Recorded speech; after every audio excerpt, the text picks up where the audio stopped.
take you back. Spitting facts, you gotta live with that.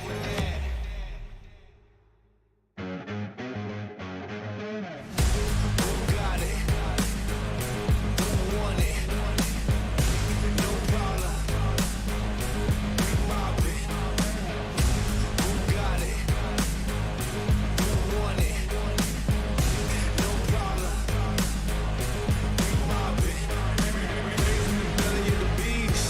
There were days where I barely had sleep, but I had to work more than competition. I can't live like the opposition. Living everything I dreamed of, doing everything you think of. The way I work, I'm on the brink of doing everything you dreamed of.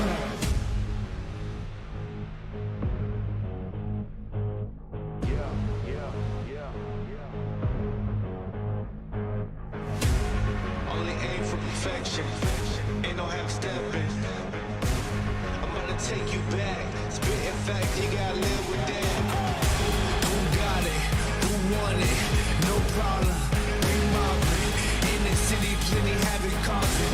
Do or die, it's either all or nothing. Best believe I'm leaving out with something. Anytime I got the crowd jumping, throwing raves, you know they fist pumping. I'm the king of dysfunction. What would you do if you had my life? Work like me, had them stripes. Would you go hard just to have that ice? Lot of dudes still trying to have that price. In the yo, cooking about to add that spice. Nowadays, dudes never had that fight. When the first boom, better burst your pipes.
Failure happens to us all, but it's how champions evolve. The only thing that matters from a loss is if you get back up when you fall. You gotta get up. Failure happens to us all, but this is how champions evolve. The only thing that matters from a loss is will you get back up when you fall. You better get up. You gotta get up. You gotta get up. I need you to get up. Get up. You witnessing a champ in the making, fueled by your passion for greatness. Yeah, but adversity and bad situations meet us in the middle of the paths that we taking. But it's what you do after that makes men. Will you quit or will you stand up and face it? Tell me, do you have what it takes to swing back when this life asks for the fade? Can you tell me you'll adapt to the change when the punch lands and it puts you flat on your face? After you wake, will you stand up and say, get mad, hit back, lit match to the flames?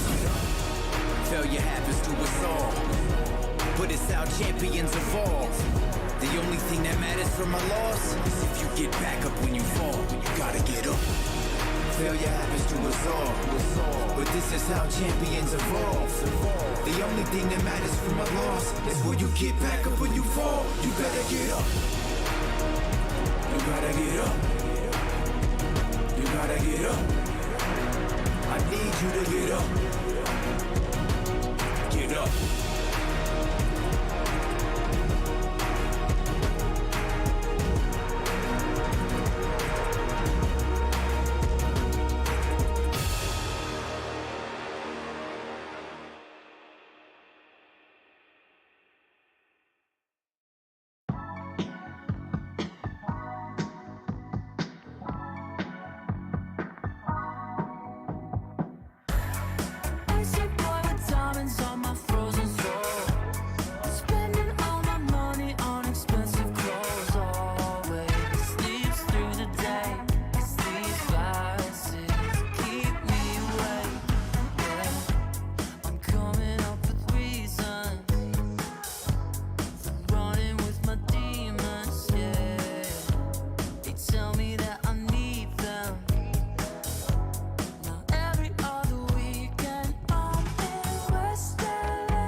take you back. Spitting facts, you gotta live with that.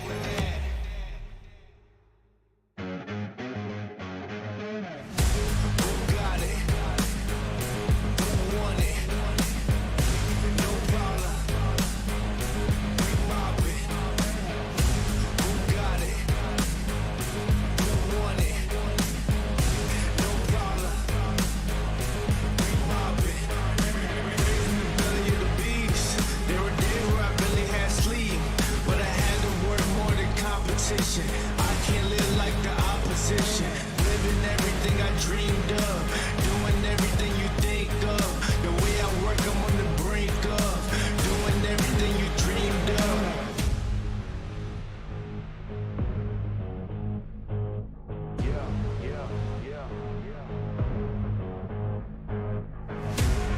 Only aim for perfection. Ain't no half stepping. I'm gonna take you back. Spitting facts, you gotta live with that. Who got it? Who want it? No problem. We mob it. In the city, plenty havoc causing. Do or die, it's either all or nothing. Best believe I'm leaving out with something. Anytime I got the crowd jumping, throwing raves, you know they fist pumping. I'm the king of dysfunction. What would you do if you had my life?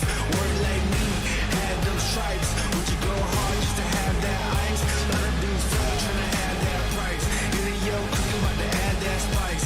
Nowadays, dudes never had that fight. When the push boom, better burst your pipes.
My pain.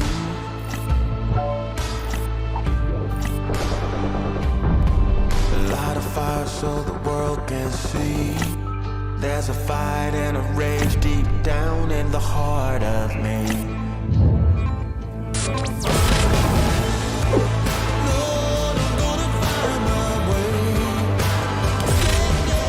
على حسب المكان حمودي ماشي فريق بطيخ استقبال راجل اثنين لاعبين دخل حمودي واحدة تالك اصابة لا يرحم يلا يا سكتون يلا يا سكتون يلا يا سكتون يا ولد يا ولد يا سكتون. Let's see where they are going to be looking to push up. So open your eyes and see the fight I have burns inside of me.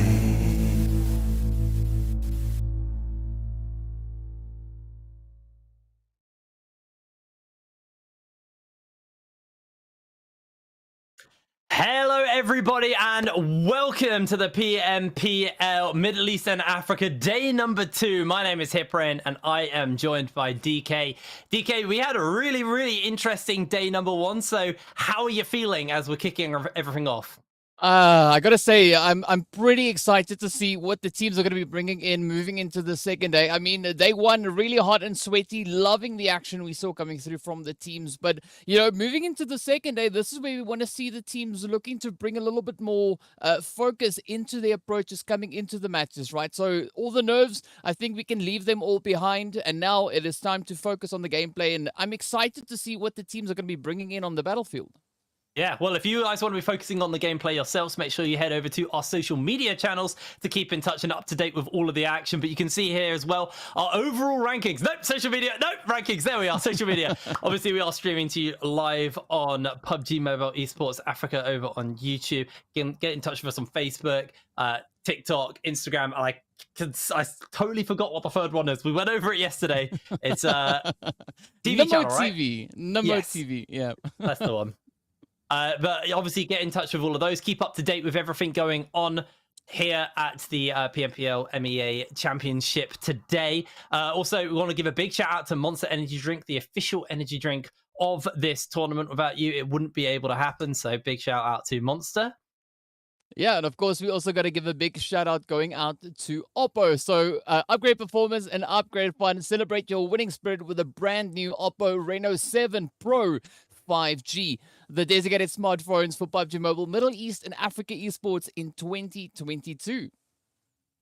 Absolutely. Well, let's have a little look at the format again, just to remind ourselves how everything will be playing out over the next couple of days. We obviously have 16 teams playing 24 matches. We've already had 6 matches, which was yesterday. We have another 6 matches coming today.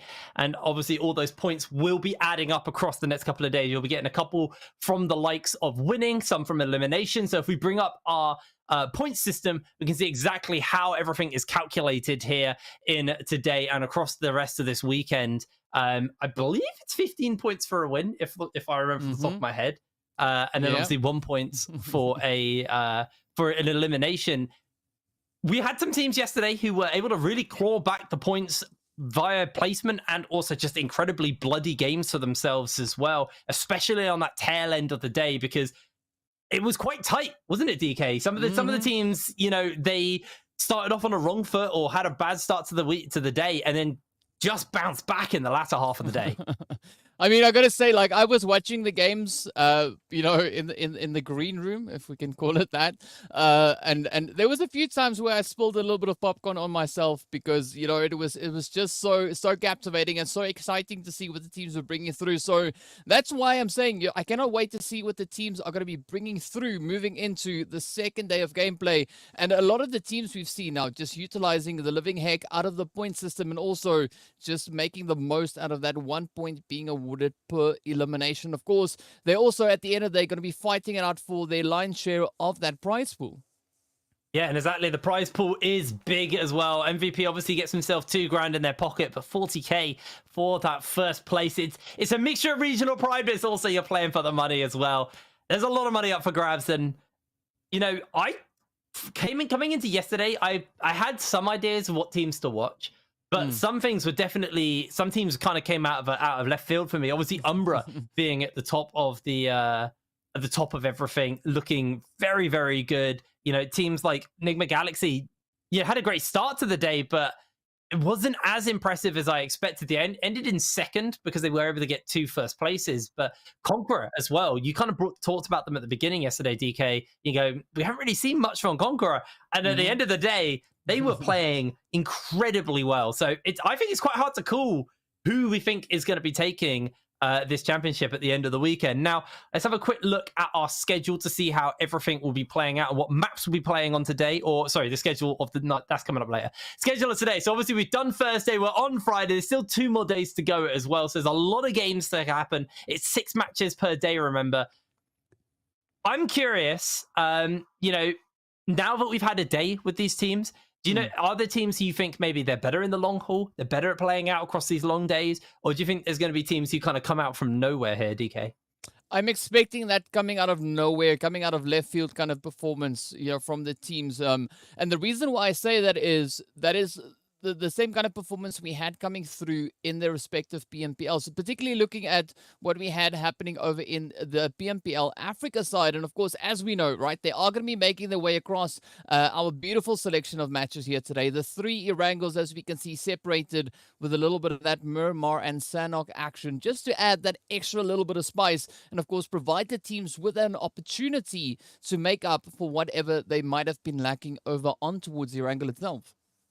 Yeah, it was interesting to see yesterday's matches because it felt like there weren't teams who particularly favored one map over the other. I know we only had 6 games on that, so it felt like it was very much kind of getting a feel for the lobby, seeing how people play, and kind of getting yourself kind of off to a running start going into day number 2. I think coming into this day, we'll probably start to see teams really kind of laser focus on what maps they're good at and where they're good at playing around. Also, to be fair, yesterday we did have some pretty interesting circles is probably the best way to word it. They were kind of going all over the place and forcing some teams, especially some of the teams, if you kind of hark back to the first game of the day, you know, a very northern circle on Erangel, where the teams who were dropping at the military base basically just lost a lot of time and then had to quickly move up. You can see our participating teams here playing today. Obviously, I think the team for me who really kind of caught me off guards is CONQUEROR. I mean, you know, they really bounced back at the end of the day. Obviously, Umbra probably another team sitting at the top after even a pretty rough last 2 games. Are there any teams here that, you know, you've now got your eye on? Now we've seen them play a little bit more. I definitely have to go with CONQUEROR. I mean, particularly looking at the performance coming in on that last match of them yesterday, 12 eliminations to their name, taking that 3rd place. I mean, that was absolutely insane. But also, I mean, don't discount the players coming through from NASR. They also finished exceptionally well, right? Coming in with those 14 eliminations. And a match like that is enough to just catapult you into some pretty good standings moving in towards the overall leaderboards. And as we know, the team like NASR, for instance, they currently find themselves over on towards that 2nd page. So they're definitely going to try and make a bit of a leap, make a bit of a jump to try and see if they could maybe bring in a bit of that push. But of course, as we know, the players from Nigma Galaxy coming into yesterday's performances, they started off the day with a beautiful winner chicken dinner coming in. And of course, as you've mentioned, they were able to pick up another one. But I mean, what a standout performance that was coming through from Umbra, holding on to pole position with 58 points and only one winner chicken dinner. Yeah, absolutely. But I'm glad you mentioned Nigma finding themselves 2 victories yesterday. And actually, we did have a chat with the team to talk to them a little bit more about this matchup, well, this weekend, and what their thoughts are on everything.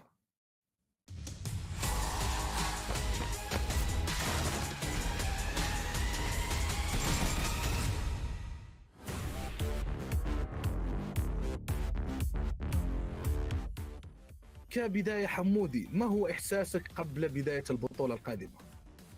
والله بصراحة يعني كل بطولة كبيرة أنا أتشوق لها، يعني أنتظرها بفارغ الصبر، إنه بس أريد تجي حتى نلعبها. طيب، من ناحية الاستعدادات الفريق مستعد؟ ما هي استعداداتكم؟ والله حاليا احنا جدا مستعدين، لأنه لعبنا بطولتين كبيرة قبل هاي البطولة وتدريبات يومية، ويعني تقدر تقول مستعدين بشكل تام. أريد منك وصف مدقق لحدة التنافس اللي راح يكون في البطولة القادمة. والله أكيد هي كل التيمات اللي متأهلة، اللي من أفريقيا واللي من المينا، يعني ماكو تيم تقدر تقول ضعيف، كل التيمات متطورة وكل التيمات عقليتها كبيرة، يعني راح تكون بطولة قوية جدا، بس إن شاء الله مو علينا، احنا راح ناخذ التوب 1. حمودي يا حمودي، أنتم كفريق عدواني والكل يعرف استمرارية في اللعب، هل هذا راجع أنكم تعيشون في مكان واحد والجو والعائلي اللي بيناتكم؟ والله حسب رأيي أني إنه التجمع مع الفريق من يتجمعون كلهم مكان واحد أو بالأحرى بيت واحد، إنه ماكو بي شيء سلبي، ويطور من معنويات التيم، وإذا صارت أي مشكلة بين أعضاء التيم تقدر تحلها بشكل مباشر مو على الإنترنت. يعني حسب رأيي الشخصي إنه هذا قرار جدا جيد. ما هو العامل الأساسي اللي مخلي النيغما جالاكسي بهذه الاستمرارية وبهذه الطريقة في اللعب؟ احنا شفنا وسمعنا منك، بس ضروري راح نلقى عامل يعني أساسي جدا لهذا الترابط الجميل. احتمال يكون انه عدم تغيير الروستر لفترة طويلة جدا، هذا. إذا نتكلم على النيغما جالاكسي نتكلم على إنجازات كبيرة وجماهير عريضة، هل هذا الشيء يسبب ضغط للفريق؟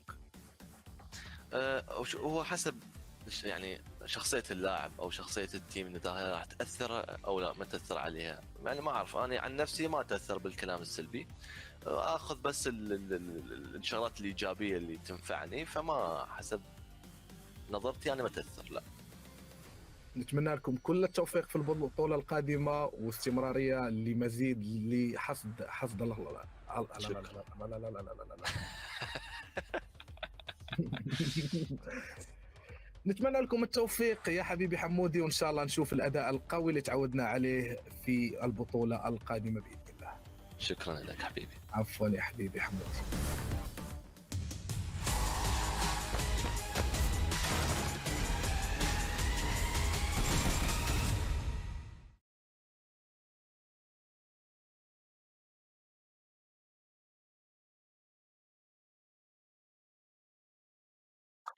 Always nice. Oh, I've gone fuzzy. There we go. Hello.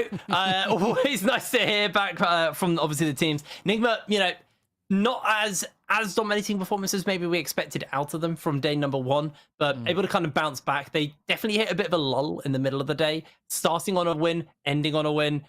I think they can be pretty happy. They're still got a little bit of a ways to go before they catch up to Umbra. So DK, I'm going to kind of throw it to you. What teams are we watching today? Who are you excited about seeing?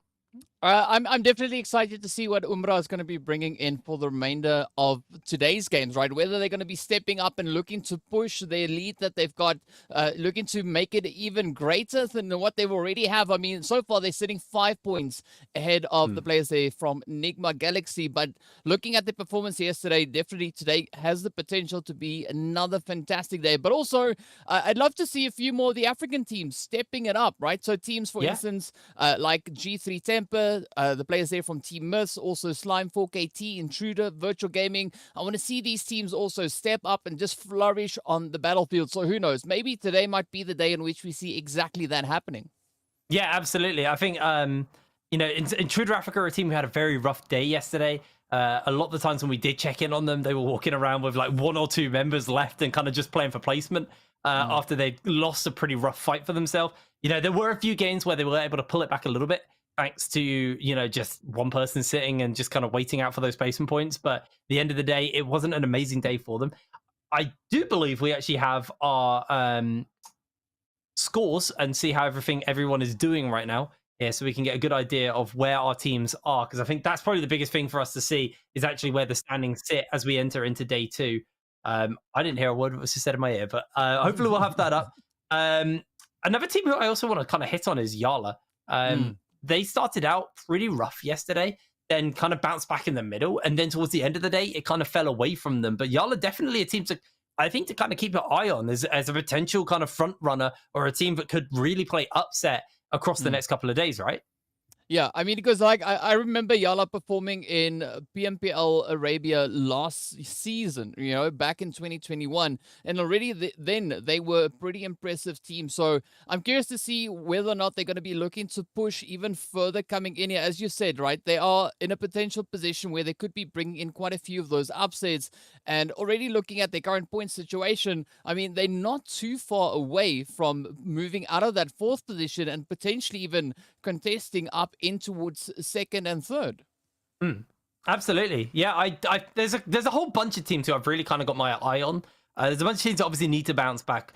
CONQUEROR, another team who I think had a really good recovery. I kind of already sung their praises quite a lot at the beginning of the show. But YaLLa definitely a team who kind of bounced back. Ooredoo Thunders as well, another team who we actually saw take some really, really interesting fights and coming out for the better of it as well. You know, a lot of fights where I was like, oh, they're not in a great position here. They're not really set up for this fight. And then just, you know, through good mechanical play, understanding of, you know, how to play as a unit and just probably clear communications as well. Ooredoo Thunders definitely another team who I think I want to keep my eye on. So let's go on the other side of things and let's talk about some of these teams who maybe been a little underwhelming. What do you think are kind of like the key issues that have been plaguing these teams who are kind of towards the bottom of the table? And, you know, what do we want from them for the rest of today?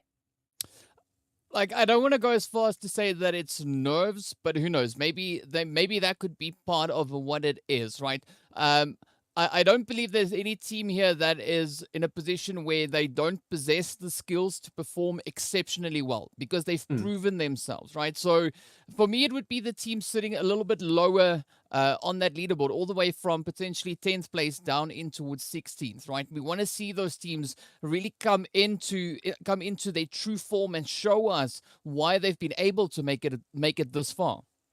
Yeah, absolutely. It does look like we are loading through into our first game of 6 of the day. Have a look at that playing path. It's not quite as kind as the first one we had yesterday. It's going to force some teams to maybe rethink about where they drop, because it is a pretty crazy playing path here. Yeah, I mean, it's a little bit over on towards that northwestern side, as we can obviously see, and it does hamper a few of those drop locations over on towards farm, for instance, and shelter, prison. Yasnaya not being entirely out of reach, but the teams will still be able to get themselves situated in towards those regions. But I'm curious to see what's going to be happening with the teams that like to move over in towards Millie base, right? So for instance, like Intruder and the players there from the Ooredoo Thunders, whether or not they're now going to be looking to opt for a bit of a alternate drop location, or potentially we could see them rotating all the way back in towards that Sosnovka military base. Yeah, absolutely. Well, it does still look like a couple of teams are playing towards that military base area. Ooredoo Thunders doing that themselves. Curious to see where this first circle goes, because we get like a Stauber circle after this. Man, that is, especially for the 90th minute, they got some trekking to do. We'll get an idea of that any moment now as well. So see exactly where that's going to go down if the circles continue to be spicy, because yesterday we were blessed. And no, I think that's a pretty nice circle for a lot of these teams here. Most people are going to be pretty happy with that. Those dropping around the military base area will have a little bit more time to keep themselves comfortable. And I think 90th minute also pretty happy with themselves in this Primorsk area. Got themselves in a pretty comfortable position as our teams have spread out across the map. It's going to be interesting to see how these teams who are kind of in the circle area buckle down now and look to hold out. I mean, this is a very complementary zone to that flight path. But yeah, it's going to be a little bit of work for the teams heading further up north, like Slime 4KT, for instance, as well as the Falcons. You know, they got to get themselves looted and then start making the trek all the way back in towards that zone, getting themselves resituated. And I do think those rotations that will be coming on through, that's going to be quite interesting, because as we can see already, a lot of those prime locations already having some occupants there. So there is going to be quite a bit of fighting now being having to be done for the teams and able to secure themselves a decent location. And also we do see a little bit of that tension over on towards that western bridge. But for now, it does seem to be all, you know, nice and tranquil up in towards the beautiful South George. Yeah, I think this circle probably leads into a little bit more of a tranquil game, at least in the kind of first couple of circles, just because a lot of people are going to have a lot more time to kind of get themselves looted up and set up in a comfortable position while they wait for that second circle. There won't be as much kind of panic. We need to reposition and get set up for what's to come, just due to the nature of where this circle has dropped. So I think teams should be pretty happy with that for themselves. And obviously Nigma, a lot of eyes are on them.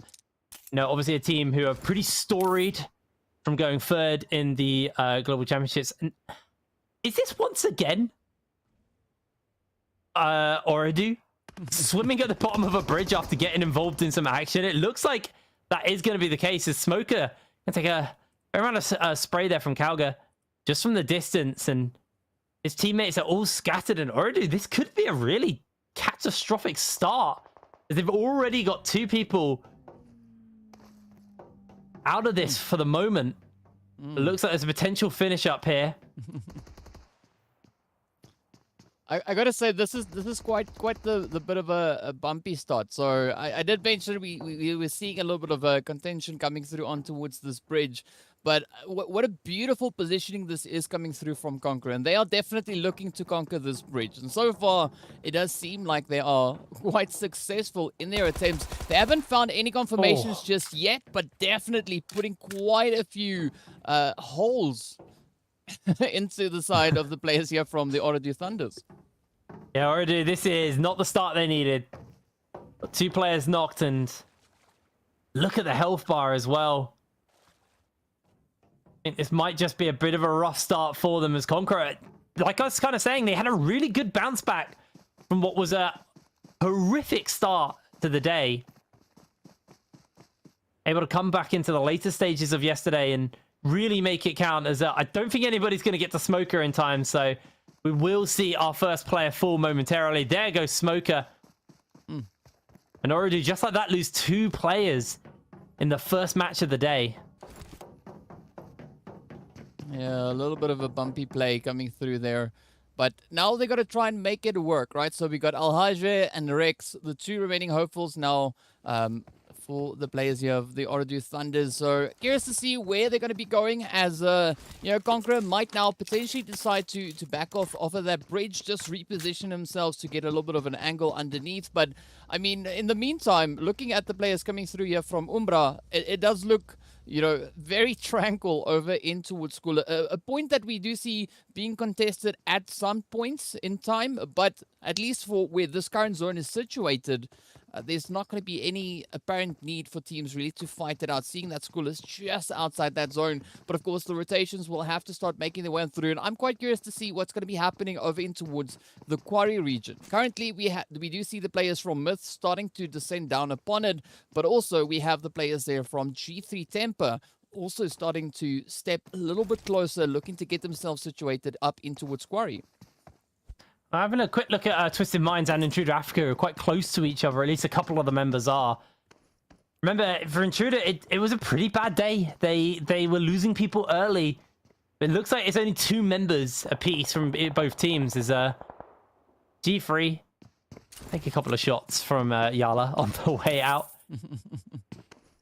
But yeah, we kind of expected, other than the action at the bridge, we did expect this to be a little bit more of a calm start, just due to the nature of the circle. So it'll be interesting to see, where this next circle takes us and how that's going to look to maybe force some of these teams around the map. And G3 quite scattered actually right now from each other, so looking just to kind of catch up, because they've got Myths and they've got YaLLa behind and to the sides of them, so being spread out a lot of teams around them who are quite organized in tight units could be a problem for them as we move a little bit later. As looks like G3 are aware that Myths are in that compound just off to the side of them. Yeah, some pretty good awareness coming through there. I mean, we did see Buden already moving up a little bit further ahead, getting a bit of that anchor point locked in, with C-Mind, of course, then just coming in to try and reinforce that position. As we can see, C-Mind now also just making sure that there's there's no glass in the way. There's nothing worse than trying to fire off a shot and then having it then have to fight with a bit of glass before it makes it all the way to its destination. But for now, the team's getting themselves set up in anticipation of these engagements coming through. And what I'm liking this time around is that we're seeing a little bit more focus for teams moving into that more centralized region. Yesterday in the first match, we did see a lot more spread out. Kind of a setup coming in by the teams, everyone's kind of just hanging back. But this time around, we do see a beautiful bit of a convergence coming into that more centralized region. This does mean that we are going to be having quite a few more engagements, I expect, in the earlier stages of this game. Yeah, absolutely. And like I said yesterday, it felt like yesterday was very much kind of getting the feelers, because a lot of these teams, they might have scrimmed versus each other. They haven't played versus each other in a competitive environment, at least for a while. So it's nice to see them kind of, now that they feel a little bit more comfortable, now that they feel warmed up after yesterday, being a little bit more confident to kind of move around, get themselves dug in and set up. As Nigma have spotted out some people off in the distance. I didn't actually catch who they saw, but it's very much moving around, getting yourself positioned, because this circle will be closing in soon, and we'll be getting an idea of where we'll be moving, as a couple of teams obviously set up in that military base, or at least one team set up in that military base. As circle's going to close in, and it stays quite central, so this is still pretty good for these teams. And there's a lot of people already in this area, so I do expect to see even more action momentarily, because already this is quite a clustered circle and a lot of people tight-knit. Yeah, I definitely don't want to be in that center zone position, and I'm so grateful that I'm here observing instead of participating, because I would have been in the lobby ages ago. But as we look at this now, we do see the tensions definitely starting to rise as so many more teams are looking to now start pushing into that more central region.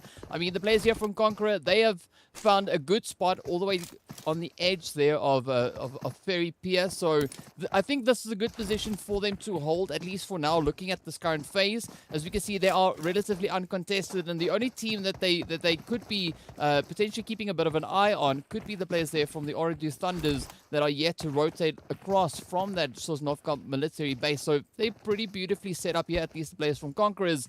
But now, I mean, the convergence we have happening a little bit further up in towards more center zone is going to be pretty tough on these teams. As we can see already, the players here from Myth hopping straight up in towards Chopsticks, taking occupation of the compounds. They're looking to get themselves set up. But now, Intruder and Virtual Gaming, they're rotating up alongside each other, and of course, bringing in a little bit of that trade-off as well.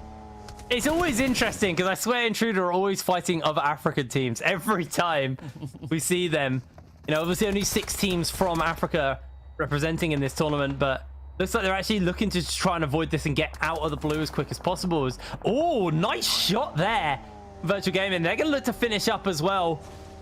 It'll land enough shots and should be a nice and easy kill picked up for Virtual Gaming. And Intruder losing their second teammate.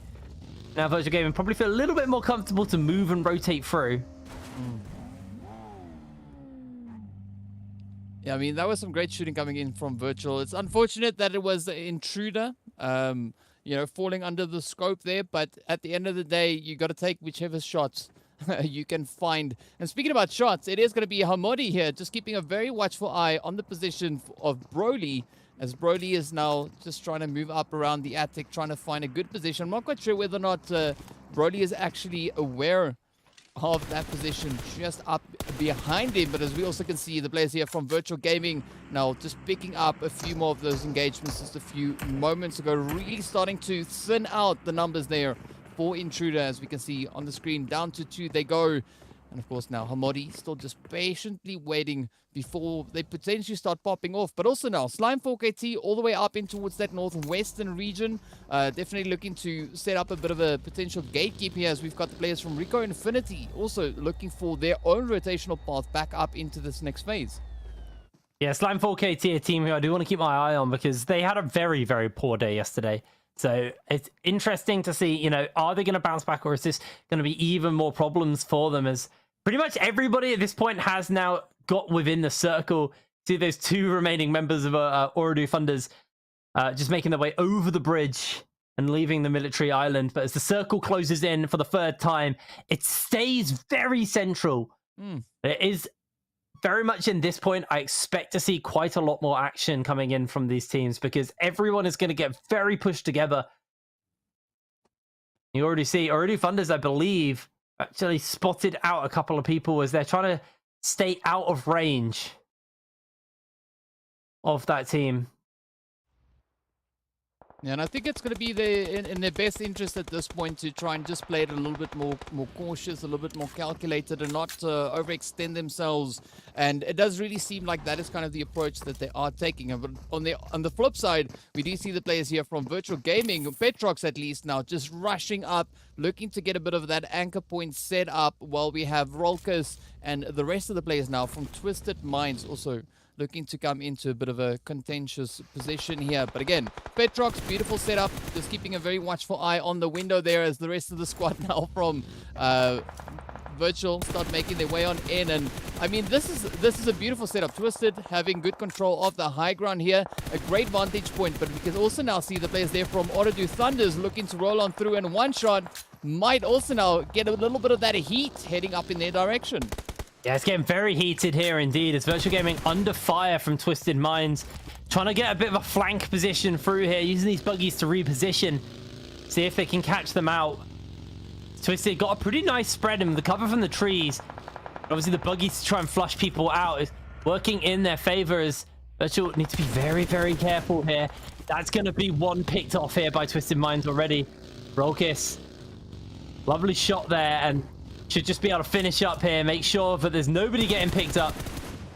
Actually, looking to get a little bit more. There's going to be the finish up there from Rolkus, and Shot is so low, needs to just heal up as much as possible. But it's up between a rock and a hard place with Twisted Mind on all front, and a couple more shots coming in from Kaito, but Kaito not able to finish it up. As there goes shot from the high ground from Twisted Minds.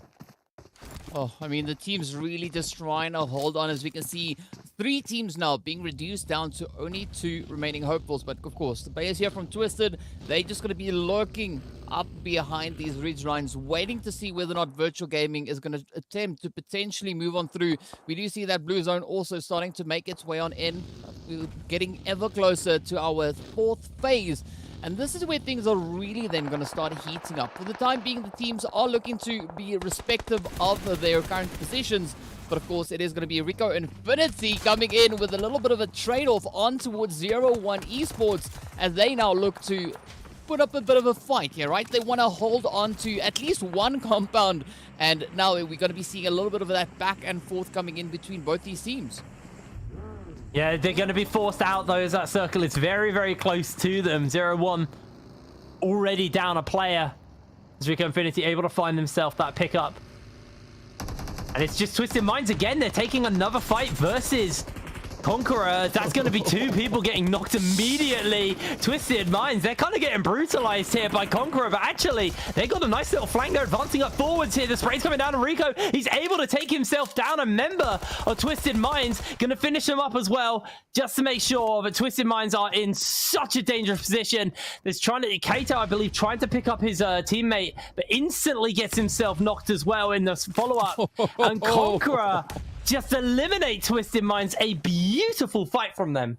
Oh, that was so satisfying to witness. But of course, I was a little bit worried about 90th minute just holding up behind them. But I mean, a good call being made here by 90th minute as well. You know, rather deciding to prioritize their repositioning back up in towards zone instead of looking to come in with a bit of a third-party action. But I mean, CONQUEROR, that was such a beautiful play they brought in, and all they got to do now is just continue on with the momentum. Already 5 eliminations to their name, and who knows where they're going to end off at the end of this match.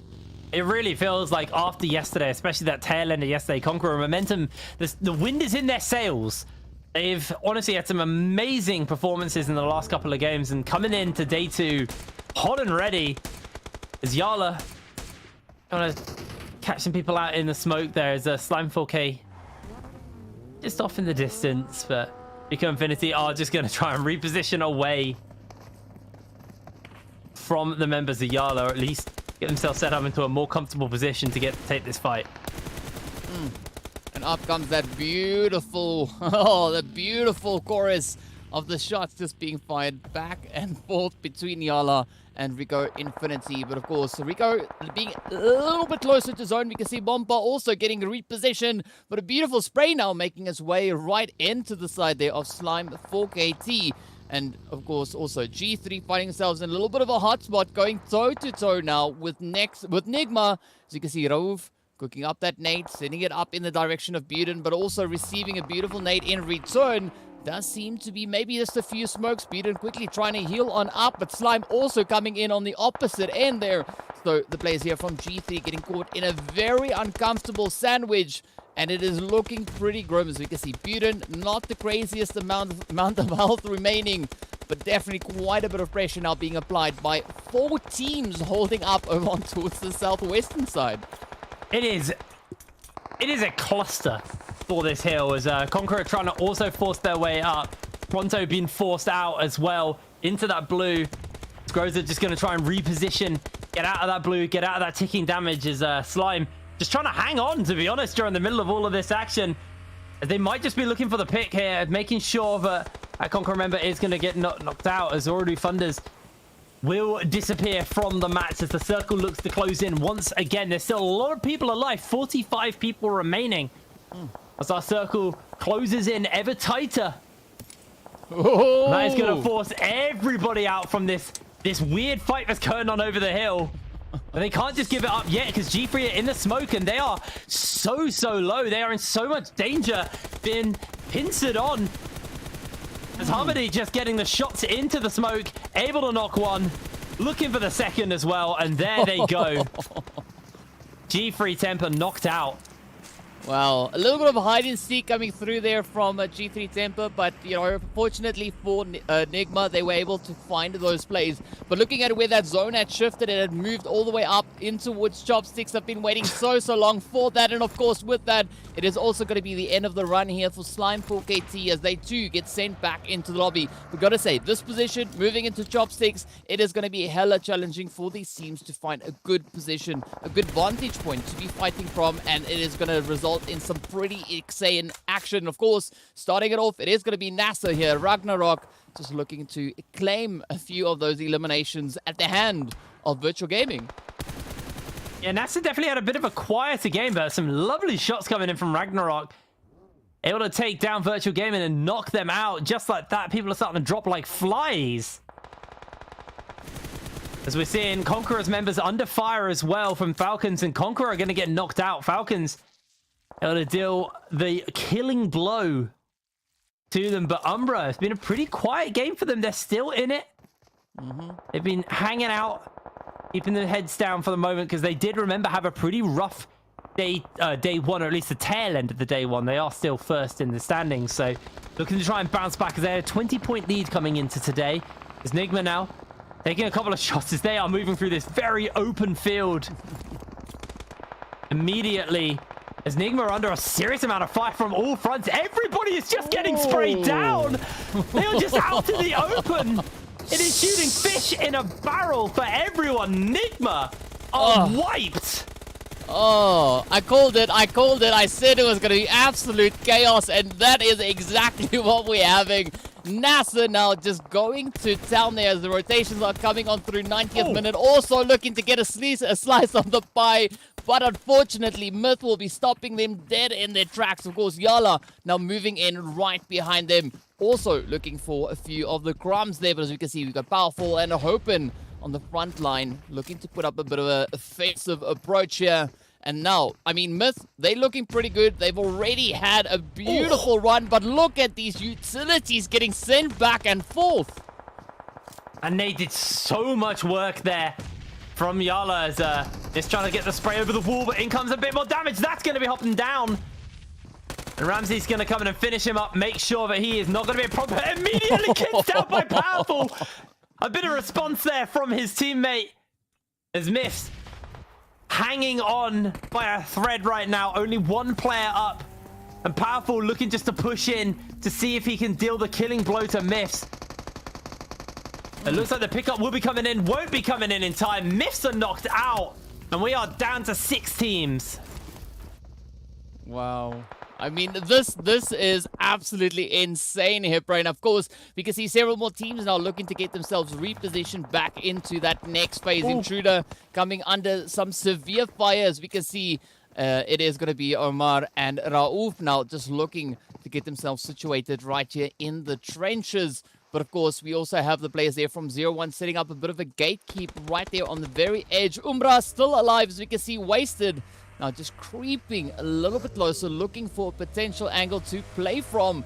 But of course, now it is going to be down to where those positions are going to be playing out. Some teams looking pretty strong. I mean, NASR, Falcons, both teams still rocking a full squad. And all they got to do now is just keep up the dominating angles and just utilize the numbers that they've got. But we can see Falcons coming in with a beautiful 2-2 split, covering both sides of Chopsticks. Yeah, absolutely. Falcon in a pretty good position here for themselves. NASR have actually had an amazing game. Hanging on to all of their players still. Got a lot of kills on the board. Same for YaLLa, but YaLLa are down that one player. Crucially, looks like they're closing in to the trenches, into the action. And them and 0-1 just trading these nades out, trading these utilities out. See if they can flush each other out. It is a smoky, exploding mess in the trenches. It is getting so hard to stay up here. As Bumper gets a whole bunch of damage out, but eats a whole bunch of bullets in response himself. 0-1, a good nade. Could do a world of good here, but the circle is closing in it. It's going to force YaLLa up into 0-1's hands. They're trying to make their way through, but it is getting scarier for YaLLa to continue to pressure and push forward here. Wow. I mean, these nades coming so close. Fortunately, there for Saif, that was only a smoke that got sent on through. But Ragnar also now just trying to creep on up. As you can see, a beautiful hit coming in. Oh, down they go. Now, up comes YaLLa, looking to close it out, looking to see if they can claim any more of those points. But with that, it is going to be 0-1 to put an end to the advances there for YaLLa as they get sent right back into the lobby. Of course, never alone now, just lobbing over a few of those nades, looking to pick up Humam in the trade-off. But it is going to be Humam to be the last remaining hopeful now for the side here of 0-1 Esports. Falcons and NASR looking absolutely phenomenal. Intruder still holding on, still having 2 players now just right here in the dugout. But all they got to do is look to push as far as they can. Just hold on. But with that, Humam sends out a beautiful nade to Never Alone. And of course, it is going to be the end of the road for Humam. NASR and Falcons still operating at almost max capacity. Is NASR actually able to get up their down teammate? Falcon still got someone down and need to get up. But Intruder and Umbra holding on. Wasted. Just playing placement right now. Maybe, just maybe that miracle can come out from Wasted. We'll have to keep our eyes peeled on him for that. See if he can keep himself in this game a little bit longer. But he's quite close to Intruder. If he gets spotted out, this could be the end of the road for Umbra here. There's 4 teams remain. And the circle is forcing everybody out. It's such an open space as well, this final circle. Only this trench to really work with. And other than that, there's no real hills. No real high ground, low ground to be working for. It's going to just be all about finding that line, taking out the team. These utilities are going to be so important here. Oh, I mean, just look at these trades coming through. Hassan now just trying to sneak up on the edge, just utilizing that rage. And of course, down goes the final player there from Umbra as they too make their way back into the lobby. Intruder also getting picked up, and now it is going to be NASR and the players from Falcons to face off to see who's going to be the team to lock in that winner chicken dinner. 5 eliminations already on board for the players coming through from the side there of NASR. The 6-1 now making its way on in as well. Let's see whether or not they'll be able to push all the way through and get it locked in. Beautiful standing for both teams here. Of course, the utilities now getting sent back and forth. Who will be the team to pick up this chicken? Everyone's out in the open as well. Never Alone taking a whole lot of damage as he is almost out, but not going to go quite down yet as Last trying to find those shots, trying to find that angle. Hassan using this one bit of cover he's got to just peek out and try and take out these last couple of Falcon members, but NASR are bleeding members left, right, and center. Last taking a whole lot of damage himself as Ragnarok is going to get himself taken down as well. There's only one left, and this could just be it. Falcons are closing in for the tie-up. They're going to lose one already, though. Hassan doing a load of work here from behind, but it's not going to be enough. Falcon take the win. Absolutely insane performance coming in from both NASR and Falcons, but well done. Well-deserved winner chicken dinner getting locked in by the side of Falcons. I mean, they were so relentless in their efforts, just pushing again and again and again, trying to lock that in. And at the end of the day, they succeeded. They made it happen, and they got themselves the victory. Yeah, absolutely beautiful game from Falcons. Very, very aggressive as well in that latter half of the game. Finding a lot of kills and really just holding on. All 4 members up in that final circle was really, really big for them. But also, I mean, same can be said for their opponents because obviously looking like Intruder Africa, they made it quite late into that game as well.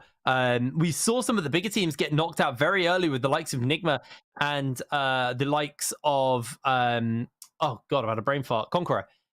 Getting knocked out very early into that. But let's have a little look at the rankings to see how everything is going to go down after that game. A lot of points gifted over to Falcons as they got themselves 8 elimination points and 15 from that placement for a 23-point total to start it off with. And then NASR, a team who, you know, it was a pretty quiet day from them yesterday. Couple of middling performances at best, but able to really come alive in this first match of day 2.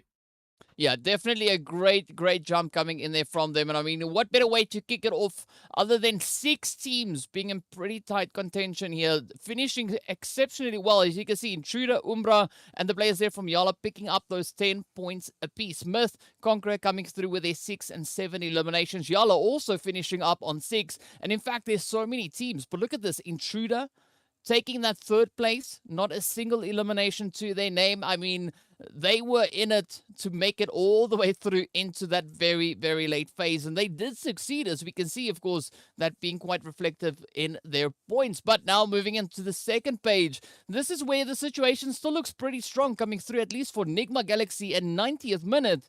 But of course, GT Temper and the Ooredoo Thunders walking away empty-handed. Yeah, for Nigma, those 6 elimination points are going to be pretty big for them because they are still, I believe, in second place, or at least were coming into this last game. So it's going to be interesting see how that affects the standings. But yeah, Ooredoo Thunder, I think, you know, they seem to be a bit coin flippy to me from what we've seen so far. They have either very, very good games or they take an early fight, lose it, and then suffer basically for the rest of the game. And Ooredoo Thunder, they had a very, very rough one there, didn't they, DK? Yeah, it was a little bit of a challenging performance, but of course, you know, one player that did not have a very challenging performance, right, is going to be our MVP for this match. Well, we're going to see who our MVPs are. Ragnarok Powerful and Rio coming through. It's Rio? Is that how I say it? Yeah, it's Rio! It's Rio! I love that. I mean, Ragnarok and Powerful, definitely two people who really jump out to me from this game. In those kind of later circles, they were really showing up for their teams and were absolutely amazing. Just really, really good stuff from both of those players. Obviously, it's Rio getting a lot of kills under his belt, and CONQUEROR. I want to know what they've kind of done, because they have just, in the tail end of yesterday, just something changed in that team, and they look like an entirely different team. And same coming into this game. Absolutely amazing stuff from our teams to open us up. But we are going to throw to a very quick break, and when we're back, we're back with game number 2. So don't go anywhere. See you in a moment.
everybody, and welcome back to the PMPL MEA. My name is Hipra, and I'm joined by DK. And we had a pretty interesting win there. Falcons able to take the victory and kind of keeping themselves relevant in the standings, which is the big thing here.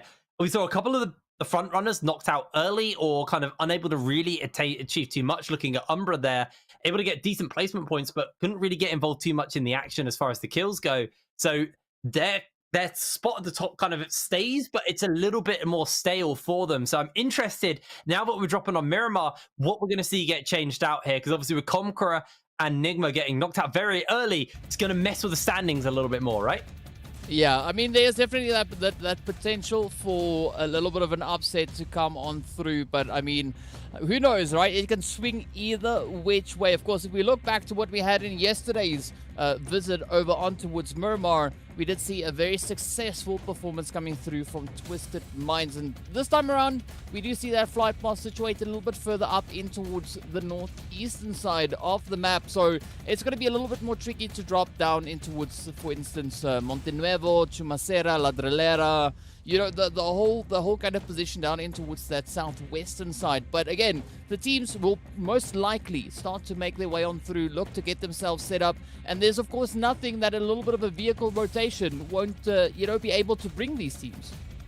Yeah, absolutely. We'll see kind of, but a bunch of the teams will drop just outside as well of their drop spots just to grab some vehicles to make sure they've got those for the rotations.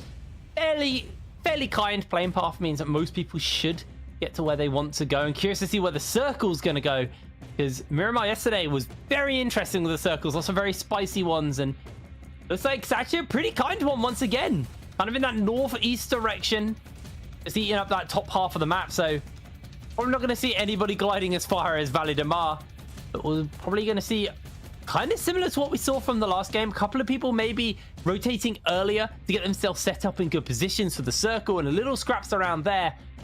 This map, not as many open fields as we had at the end of that first game. You know, very, very messy as Nigma just got absolutely just railed as they made their way through the through into the open field. So a lot more kind of terrain play to play with here on Miramar. Yeah, but I mean, I definitely got to say the flight path coming through, not the flight path, the zone, this phase, being quite complimentary for the teams here. And I'm pretty sure a lot of teams are quite happy that they did not decide to try and push all the way down to that far southern position. The only team, in fact, that we can see really making a play like that is going to be the players there from Myth. And, of course, they're going to be trying to reach all the way down in towards Puerto with the players there from 01 Esports, or at least one of the players from 01 Esports looking to be in a little bit of a hot pursuit. But, of course, also a bit of contention coming through here for Hacienda del Patron. As we can see, Buden now just trying to hold on to the building. Already a little bit of that trade-off coming through, as we can see YaLLa already getting traded off there just a few mere moments ago. And now it's up to 60 to try and hold on to a potential play here. It's definitely not the start the 90th minute needed. It's been a rough couple of days for them, or at least rough day. The last game, not particularly amazing either. Losing a player to start us off. And actually, we're seeing quite a lot of teams already down a player. Most crucially, we're seeing the likes of Umbra and the likes of NASR actually being down a player already. And Ooredoo Thunders kind of, again, similar to what they had in the first game of the day, losing players early just costed them so heavily. So a couple of teams actually starting out on the back foot as we go into our second match here on Miramar. Yeah, you know, it is what it is, right? So, I mean, a three-man team is still better than a no-man team. So the teams will still be able to make some form of a play happen. It does not impact their strategies too drastically, but it does not make it easier, right? So definitely they have to now try and work out a few different approaches to still have a very successful run. And of course, the players here from the Ooredoo Thunders being one of those teams coming in with 3 men. And of course, we have NASR also just rocking up with 3 players. So definitely a little bit of a, I won't really call it a handicap, but still it could be a position from which they could make some beautiful games.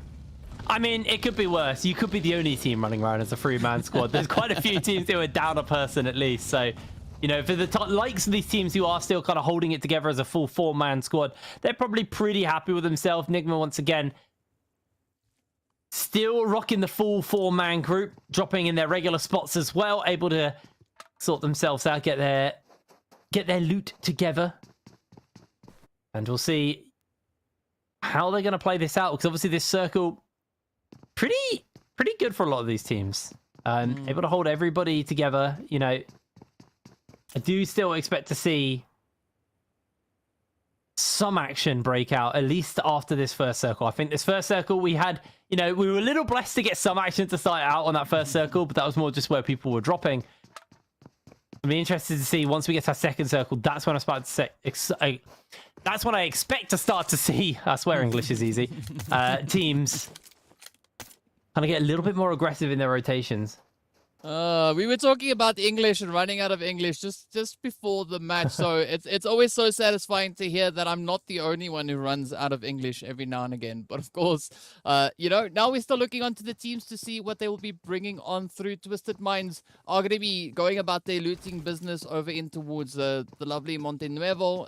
Again, completely uncontested, so they can, you know, get themselves set up, make sure that they've got everything that they could get their hands on before starting that potential rotations. And we're actually seeing the teams really starting to spread themselves out quite a bit more, right?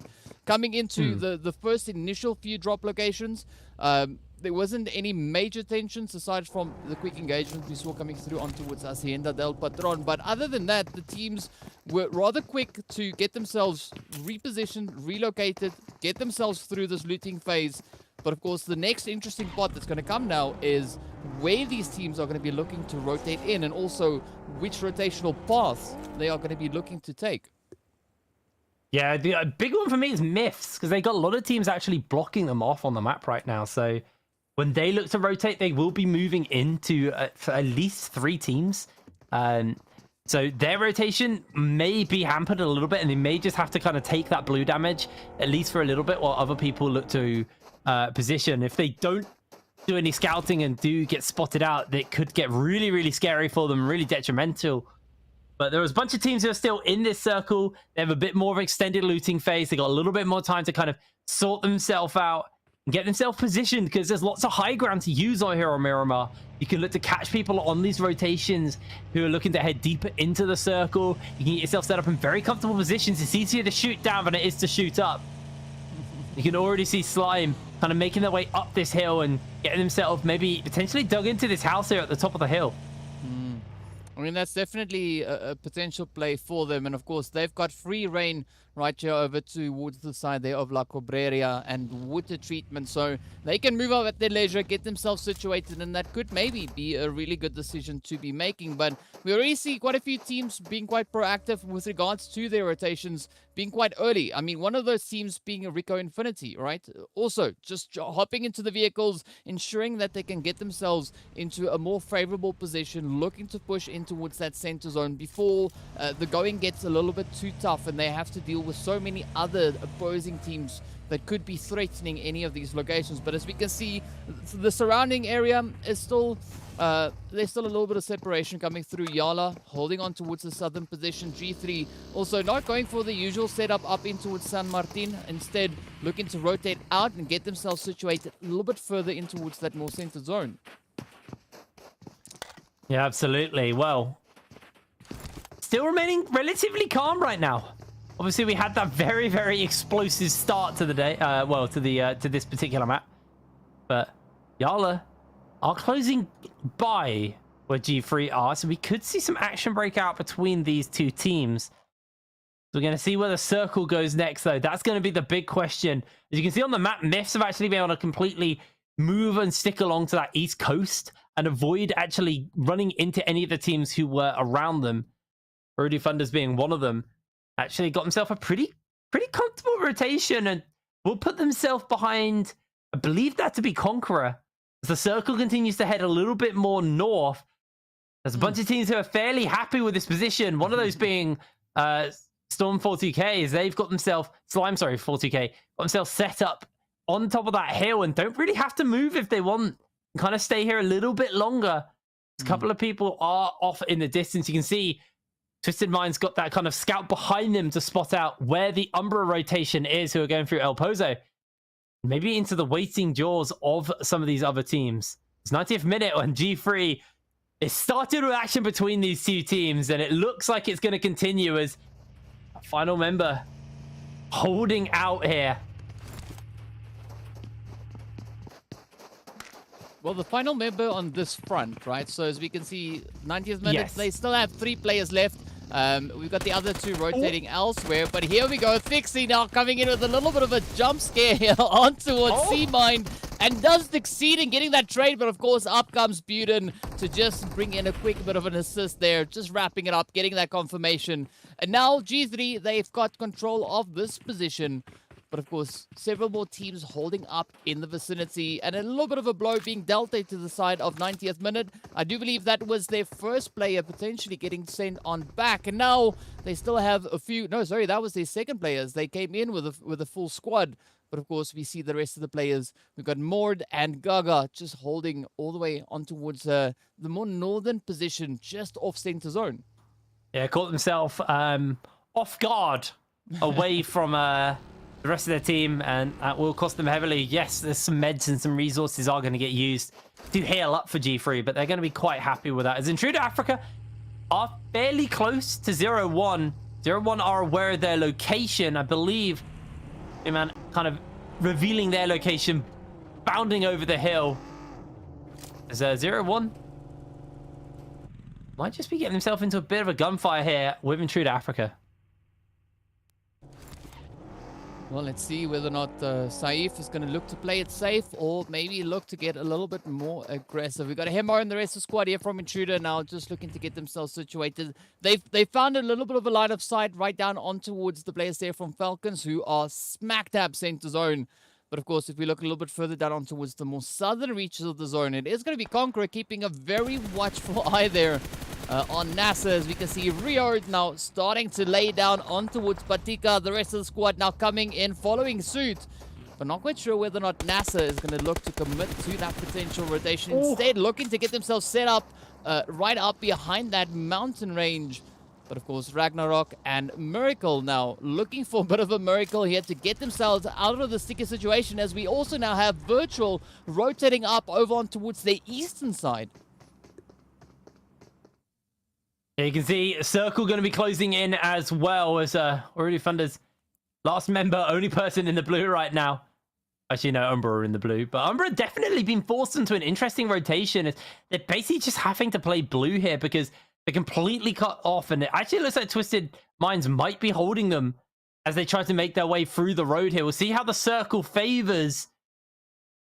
It's going to close in, and that will force Twisted Minds to move, but they might actually be able to gatekeep Umbra from actually moving deeper in. That's going to be a very tight circle, and actually looks to be a less kind of a more open-aired area for these teams to fight in the open for. Yeah, we still see a little bit of that high ground position being played, being playable rather, more on towards the northern position of the current zone. But there's also obviously a lot of congestion about to come in on that front. We've got Slime 4KT, we've got the players there from Twisted Minds, we've got Umbra, as you've mentioned before. We also see the players then from Nigma Galaxy just holding on towards that western front. But, I mean, things are also about to get pretty tough down in towards water treatment. YaLLa all the way down south. Having a good angle to hold here. As you can see, NASR are going to be making their way further and further up towards the zone itself, but not quite sure whether or not they're going to be committing to a more centered position, as we see quite a few teams holding on to the edge. Yeah, a lot of teams are really hugging this edge here. They don't want to get themselves buckled down. They don't really know who's in front of them, as YaLLa taking a fight here with CONQUEROR. CONQUEROR got Groza up on that hill a little bit further away from the team, but it's applying this flank angle for them. It's Rio looking just to get that nade through the window onto Ragnar. Not going to be able to hit him, and Ragnar can just reposition, knowing that these nades could be in line for him. But YaLLa a little bit split here between this ridge, and it's going to make their life a little bit harder, but also do have a little bit of a flank angle to work with. It's powerful, trying to see if he can find anybody. Takes a big shot there from Rio.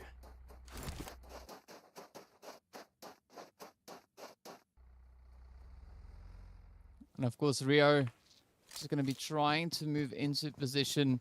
Quite an interesting approach coming in here from the players of CONQUEROR, right? Just keeping to that ridge line, not really looking to push over too aggressively, but that opens up another potential opportunity for the rest of YaLLa. And speaking about opportunities, it is going to be Virtual Gaming and the players from the side of Intruder to potentially get into yet another exchange. I mean, there's something with these two teams, right? They constantly bump heads, and Omar now getting hit there as Alpha Luigi comes in with a quick hit. We can see Hemo already getting traded off, but now let's see whether or not we're going to have an aggressive push coming through from the side there of Virtual, as they are yet to make a good entry point into this next phase. Yeah, Intruder and Virtual definitely magnets to each other, aren't they? Constantly finding each other out. Looking for these fights as Petrox actually coming in, trying to see if he can deal anything on the side, but it does look like Intruder able to just about skip away to safety, but they are taking a fair amount of damage in response. Looks like Virtual Gaming gonna have to continue to play in the blue, as the circle will be closing in once again fairly soon. And with a downed member for Intruder, this could get really, really risky. That circle gonna force a lot of teams up and out of their current positions and over, as Virtual Gaming gonna lose a member there. Zeus, can he find the shots? He's getting open fired onto from this low ground from Intruder. There's a bit of a flank angles coming around from another member. Petrox and Zeus, the last two members of Virtual Gaming, trying to see if they can deal with Intruder Africa inside this building. It looks like the angle's a little bit too hard for them right now. They may just have to call it. Well, I mean, they're always going to have some hard angles to try and play with. But now, Intruder not 100% committing to getting themselves situated in zone. Instead, keeping a lot of pressure now on the players there from Virtual, as we can see. One shot. Now, just looking to find a quick, sneaky spot to try and hold up, at least for the time being. Instead, getting themselves a little bit further situated in towards the zone. But, of course, CONQUEROR now going to come in, swinging right down on towards YaLLa there, as we can see Hopen getting traded. Groza also getting traded off not too long ago. But look at this rush now. Bomba trying to get away, but up goes the vehicle in smoke. Absolutely beautiful hits coming through there. But now, will this be the point for CONQUEROR now to contest YaLLa? Or will YaLLa now strike back with everything they've got in their arsenal? Ragnar really needs to make the hero play happen here, but the blue's closing in. And it's going to force these CONQUEROR members away, as Rio can take a bunch of shots. YaLLa makes sure he finishes up anybody who could potentially be a cause of problem to him from the side. But he is on his lonesome now. The last remaining member of YaLLa trying to 1v3 versus CONQUEROR. Callagher able to get the pick up, and Ragnar taking a lot of shots into the smoke. He goes, fades away, but we're now looking at Twisted Minds also taking a fight themselves. There's two big fights going on one front here, as Ragnar will go down. That'll be the end of YaLLa. It's Callagher able to finish it up, and it's now Nigma taking on Twisted Minds as they're able to take out yet another member and be able to pick up their knocked member as well. As Vigor's gonna have to be very careful. The only member remaining for Twisted Minds is somebody else has already been downed.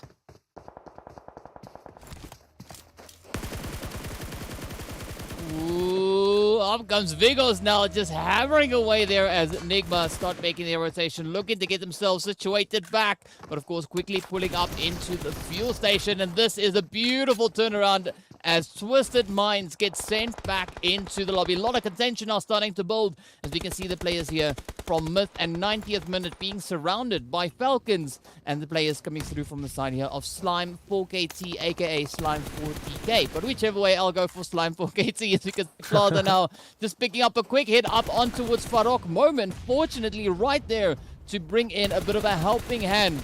But now, this could be quite the strict or tightening position they find themselves in. Yeah, this is a very, very hard uphill battle for Mist. They got the smokes to kind of keep themselves a little bit safer for now. But Pronto just throwing down those nades, able to actually land a little bit of damage there.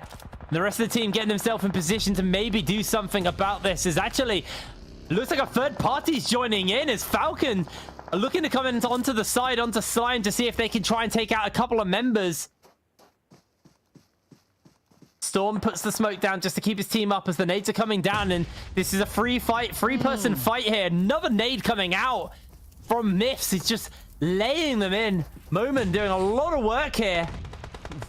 Not going to hit the next one, though.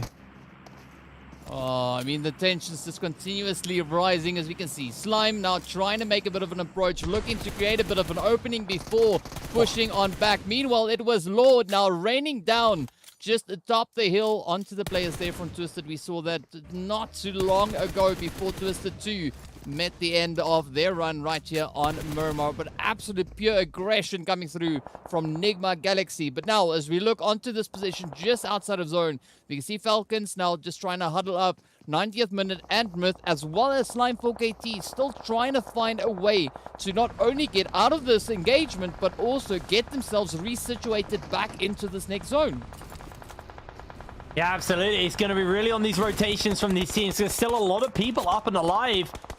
It's Falcon looking to finish up Myths here. See, a lot of range, a lot of terrain to work with, but 90th minute also in the similar compound. To be a little bit careful as they are down in players. As Yusuf trying to see if he can find the pick, but hasn't quite got that line of sight as they're on the other side of the ridge. Yusuf will lose where Myths went. You saw a team get knocked out in the middle of that as well. It is getting heated here, DK.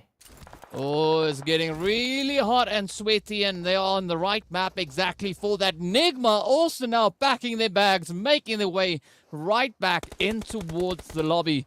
But now the fight still remains up into the north between Falcons, the players here from 90th minute, but also now YaLLa Esports also getting ever closer to this current position. As we can see, the trades now coming in back and forth. We got a little bit of a hit now getting sent over on towards YaLLa Esports, but Rico Infinity also starting to creep themselves up a little bit more from that western side, as we can see up on that mini-map.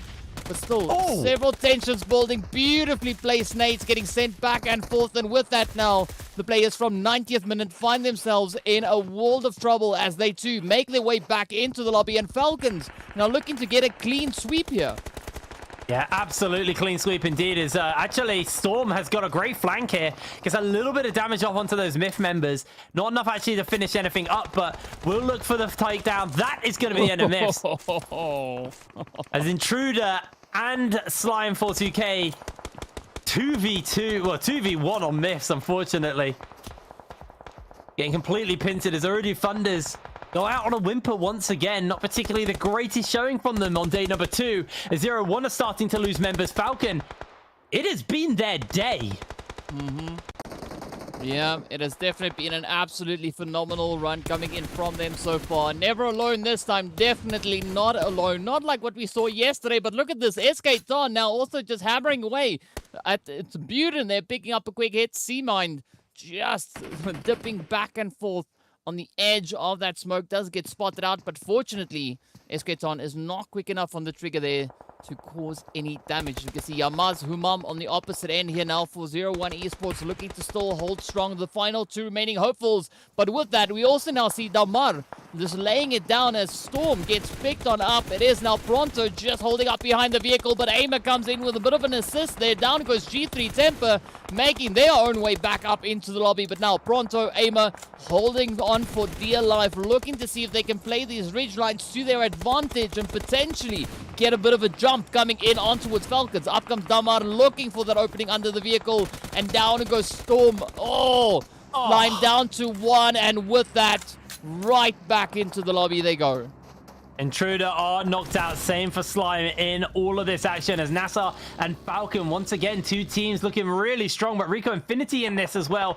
Jams gonna be under fire from multiple fronts here, but it's so scary as Ragnarok actually taking a whole lot of damage. Preston is able to do so much work from the flank, taking out NASR.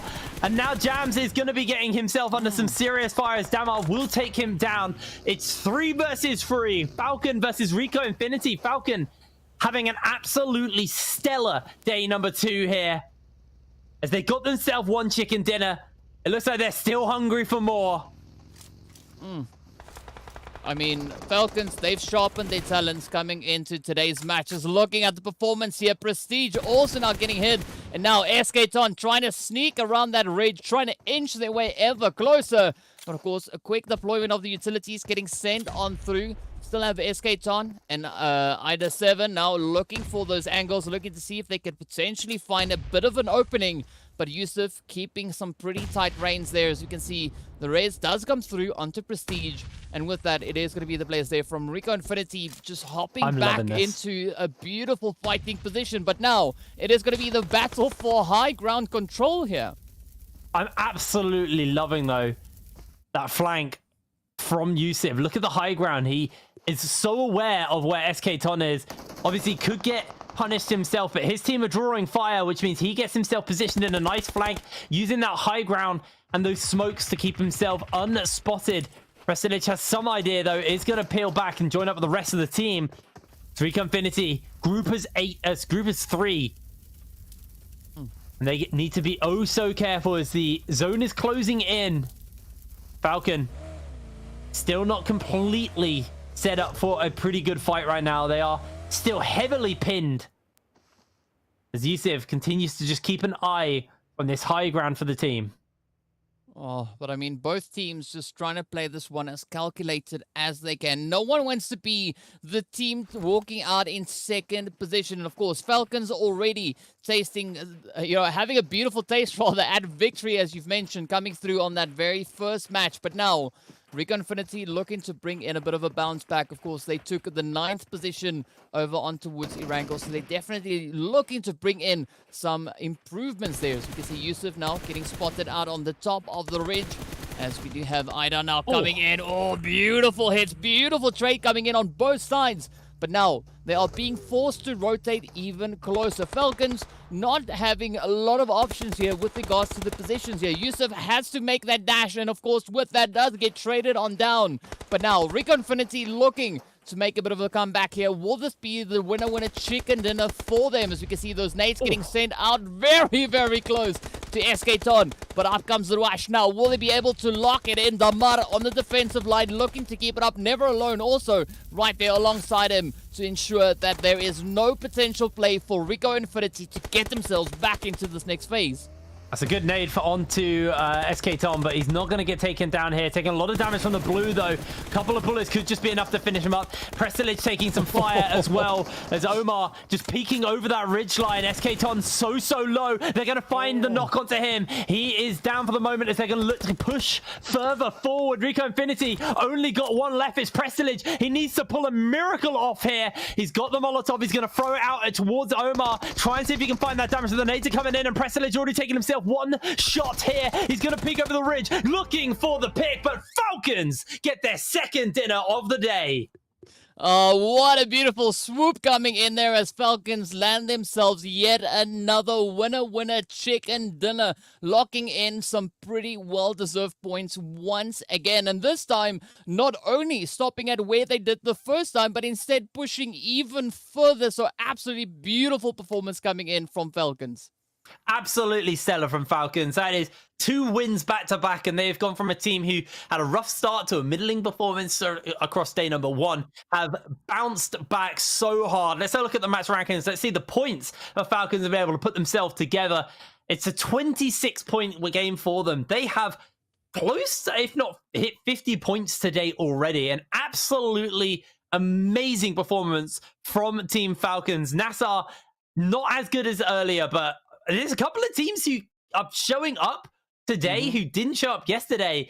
And you're looking CONQUEROR in 8th. That is the best of the front runners. Umbra have probably had 4. Actually, yes, have had 4 bad games back-to-back. And that spot at the top is slipping away from them.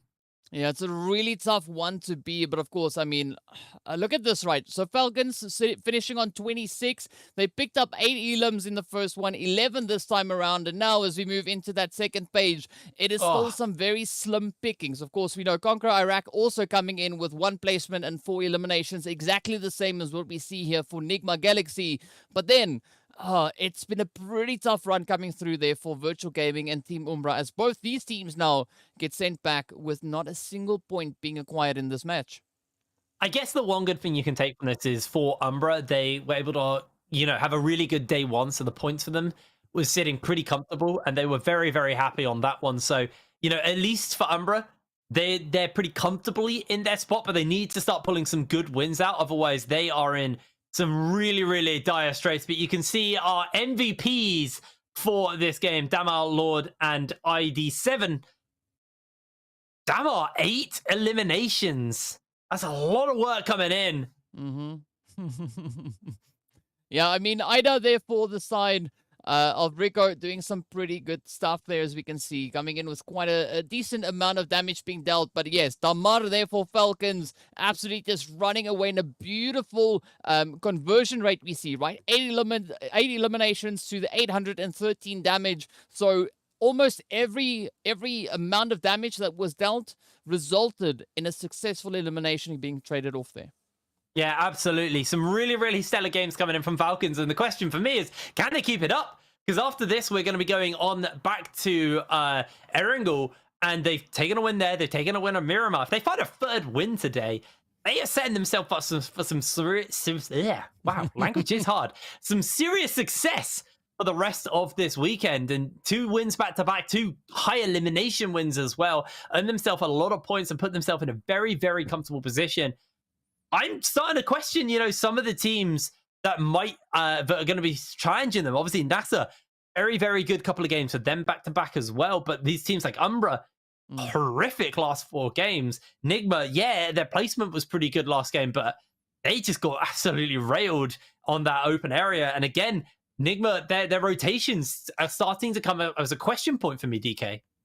Yeah, I mean, it's a little bit of a tough play and some really difficult decisions to make. But looking at where that zone had moved, I'm not surprised to see kind of the result that we received at the end of the day. But I mean, looking at the overall performances, Falcons really looking to replicate what Umbra was able to do just yesterday. So I'm loving this continuous back and forth, teams really just sticking it to each other and looking to make it as competitive as they possibly can.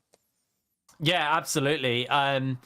I mean, it's going to be interesting to see how everything plays out across the next couple of days. Also, the key thing I want to talk about and like keep my eye on is the circles, because obviously Falcons would seem to be pretty good when the circles are kind and don't force them into, you know, really awkward and kind of forced rotations. When it's a more central or, you know, close to where they're dropping the circles, Falcons can get themselves set up and then take fights on their terms.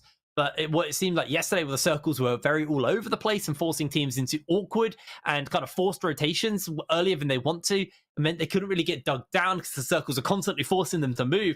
Falcons seem to struggle there. So that's going to be the big thing for me, is how the circles kind of fall throughout the rest of the day and, you know, see how Falcons are able to handle that. Anyway, it's time for us to throw to a very quick break. When we're back with game number 3. So don't go anywhere. I'll see you in a moment.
everybody, and welcome back to the PMPL MEA. I'm HitBrain. I will be joined by Highland Wolf shortly, but Jake is just sorting out some technical issues, so you just got me for the pregame.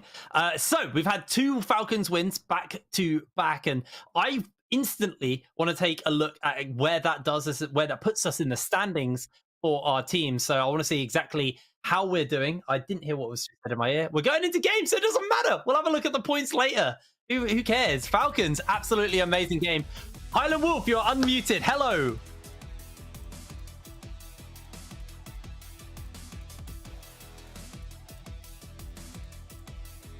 Okay, so apparently you're not unmuted. It's all me, baby. Yes, this is a pretty interesting playing path. Last time me and Jake got to cast together, we got some interesting circles on playing paths, and it looks like we might be continuing that trend. Question for me is, where are we going to see this circle go? We had some pretty standard circles to start us off, some pretty kind circles, I like to call them, for both Falcons in both the matches, and that seems to favor them. They seem to be pretty comfortable when the circles are less aggressive and force you into more hasty rotations around the map. So that's going to be my key point of focus, to see where this circle goes. We've seen Ooredoo Thunders fairly consistently drop towards the military base. But 2 games in a row, they have had a pretty rough start to the game, losing a player or 2, and it's cost them pretty heavily as far as they've been able to stand. You can see Ooredoo Thunders dropping dead center on the military base, and you can see a couple of other teams as well, Intruder dropping in that area as well. It seems to be like this base might be the area where a couple of teams are dropping, but it's a more northern circle to start us off here for all of these teams. So this will force Ooredoo across the bridge, and the key thing here is going to be how this circle forces these teams across these bridges, and who looks to try and gatekeep them, if they look to gatekeep them and maybe farm themselves up a couple of kills, because Twisted Minds are in the area for that eastern bridge, and there's a bunch of teams all clustered over in that western direction, so the western bridge also could get held by a couple of different teams. I believe it's actually CONQUEROR who are closest right now to that bridge, but Sanhok seems to be where our circle will be closing us in. I'm hoping we're going to get Jake back fairly soon, so I don't have to continue to fill. Are you back? No, he's not live yet. Here he is. I'm being pushed live. I'm live on your screens, everyone, as we're jumping into the 3rd game. Oh, we're back though, HitBrain. And from what I've heard from my 2 games that I've avoided here for today, Ooredoo, the team that we're looking at right now, hasn't been doing so hot. The first game, we saw them really struggle when it came over to that more bridge side, coming across the river and into that South Island. And then the second game, again, not really their forte here. Yeah, I think we've had quite a few teams struggling today who maybe you wouldn't have expected to struggle from their form yesterday. CONQUEROR obviously had a really great recovery in the latter half of yesterday, but hasn't been the best start to the day for them. And Umbra, another team, very low scoring, 0 points in the second game and only a couple of points in the first game. So I think it was 10 points, and most of that was just for eliminations. Their placement was horrific. I can't remember which way around it was. Either way, they got about 10 points. So a lot of teams are going to be closing in on them. Twisted Minds also a pretty rough start to the day. Nigma, again, they've been able to accrue some points for themselves, but nothing too monumental, nothing that's going to swing the state of the game for them. While this is given the likes of NASR, this is given the likes of Falcons a real opportunity to kind of climb up the rankings and become relevant once again. Look, I think here for Rico Infinity Esports, they have the biggest climb to make. And it's been great to see them, particularly in that second match on Miramar, to be able to climb and to be able to get those points. We were expecting Rico, quite frankly, to be able to acquire in that first day of games. And to see them on that second half of the leaderboard at the end of day 1 was, I think, a shocker for me. I think a shocker for the fans as well. So to see again that resurgence of Rico, I'm hoping that they can keep that going, that they can keep these points coming in for the squad, because they definitely need it, considering they missed out on that first day of games. But it is going to be a little bit easier. Being said, as you say, that Umbra, that team on top, has also not been as great performing today. It has been Falcons who have been rising up to the top of that leaderboard.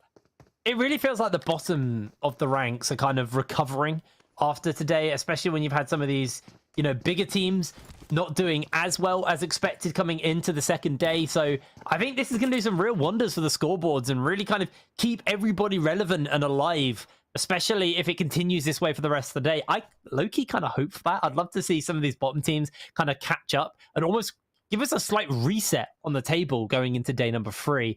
Umbra, though, they really need to come back. If you are an Umbra fan, you need them to sort themselves out. They were obviously the front-running team coming into today, the best team we had from Africa, from a region which only has 6 representatives in this tournament. Yeah. They really, really want to keep them, if anything, just regional pride. Want to keep that going for them. Yeah, I think for Africa, it wasn't the greatest showing as well, seeing that only Umbra was that team. Very high, of course, highest on that leaderboard in first position by the end of day 1, but 5 of those teams starting today on that second half of the leaderboard, in G3 being one of them. I think that we are beginning to see here and there glimmers of skill coming through from the African region, showing us what they can do. But on the other side of that, there's also not been that consistency, and that's what's been really struggling here for these African teams, is having those good results, yes, in 1 or 2 team fights, but then being able to carry that through into a good performance overall in the game, or a series of games across a whole day of that. Yeah, absolutely. Well, Nigma, they've been having pretty consistent drop spots. They've been able to not actually get in any early action. I think that's the big thing, is they've avoided a lot of that early action and been able to kind of read the map later and take some really good fights for themselves. So I'm curious to see, you know, what's been going wrong for them today, because it felt like they've been doing pretty much more or less the same they were doing in day 1, but have been suffering a little bit more for it today. Maybe teams have just got a better read and everyone's feeling a little bit more warmed up going into day number 2. You know, that kind of more hesitant play style we see seems to have fallen away a little bit, and teams feeling way more comfortable. I mean, this is pretty natural, right? As you come into the competition, a 4-day competition, teams bound to be very hesitant on that first day, because again, it is going to be a quarter of your competition's worth of points in that first day alone, and you can see the teams are taking advantage of that. I think particularly, even though Falcons are rising even stronger, you could see them slightly hesitant, not willing to maybe go as for many plays. CONQUEROR being another of those teams that have really started to overperform compared to yesterday's performance, especially on these bridges. You can see once again, Ooredoo is walking what looks to be straight into a trap here by Groza. Oh, they spotted Groza out though. Smoker jumped over. He's seen him, and Groza instantly going to get the backup though. He gets Smoker, a knock onto him immediately. He's got the nade as well. This could just be Ooredoo losing another member so quickly, as the nade gonna hit the wall, doesn't quite bounce off, doesn't quite get the damage, and Groza actually untouched for the moment, just trying to smoke them out with these molotovs, with these nades. But Rio taking a bunch of damage from Rex over the wall, and that's gonna be a knock of a nade as well. Rex taking a whole bunch of damage, able to keep himself up for the moment, and he's gonna find himself Rio with cheeky knock in response. Should be able to get Smoker up. Groza's down, Rio's down. Reva's going to have to find a hell of a nade here. He's not going to be able to do so. Just gets a little bit of damage off. Still, I mean, for Ooredoo to take this fight, though, Hip, it's pretty big bravery coming through here for Ooredoo to take this once more. We saw in that first game, it didn't really work out for them. Rex still firing through those grenades and trying to create a little bit of pressure for Revan so that they cannot come forward. The Molotov, as a result, with that nade, does go slightly short of the revive on those 2 members of Ooredoo. So the work has been done there. Groza couldn't really find the greatest of angle to really give that information away for the teammates on behind on where that molly should have landed. And as a result, Groza, giving his position away, does get caught out, and now Reva on the backside also now has to escape. So for Ooredoo, despite this going pretty poorly at the start of this fight, we've actually been able to turn it based on that patience, and they didn't rush in onto that fight as they had done in that first game. So learning from mistakes. Yeah, big recovery actually from what was essentially the same setup in the first game. This time able to bounce back as they were ready for it, and they're able to take CONQUEROR out. So this bridge been a real problem for both of these teams. Ooredoo more so in the first game, but we've seen the circle looking to close in, and again it's fairly central, so see who that kind of favors as the action still is breaking out around this bridge area. A couple of teams actually maybe looking to close in and maybe add as a third party into this action.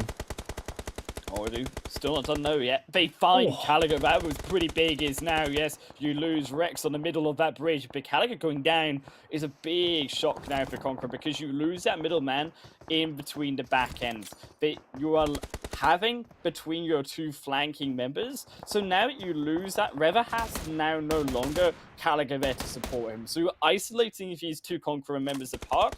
And yes, also they had Twisted Mind, even as that third party, continuing to now upset these two teams further and making that struggle even harder, as Twisted Minds also eliminate, though, through one of course, those Ooredoo members. Yeah, absolutely. Well, it looks like Twisted Minds are still waiting to maybe cash in on who they can. Smoker continues to have this fight with CONQUEROR from this bridge position, just spraying into the smoke to see if he can kind of hit onto these people. They are going to be able to get the revive here from Rever. CONQUEROR not going to get punished too heavily here. Already going to reposition and get out of this bridge area because they are in the firing line right now. Still, CONQUEROR holding for now inside of the blue. Phase 2 has hit and it has gone towards this more northern side, I do imagine, by the way these teams are positioning. I would love to see that mini map as well on these teams up towards that northern side, also rotating in to see how Ooredoo and CONQUEROR moving into this zone, how that's going to affect them too, because you undoubtedly have also these teams here, Hip, going in for the northern side, down into also here Ooredoo and CONQUEROR, and to see them still fighting at this point, not only in the future are they going to suffer from these teams taking up the space from that northern side into that phase 2, phase 3 zone, but they're not going to have the information either to combat these squads because they're so preoccupied by fighting each other again on this bridge. Yeah, they're just completely content staying here, tanking the blue, trying to take each other out. And at the end of the day, I think this shoots them both in the foot, to be completely honest. They've got a long way to go to get themselves towards this circle. Because if this circle turns... Well, I mean, they're not far away now. But if this circle does end up going a little bit more north, it's going to force them to react and have to move and kind of give up the fight. And they're constantly going to be on each other this whole time as they chase the circle.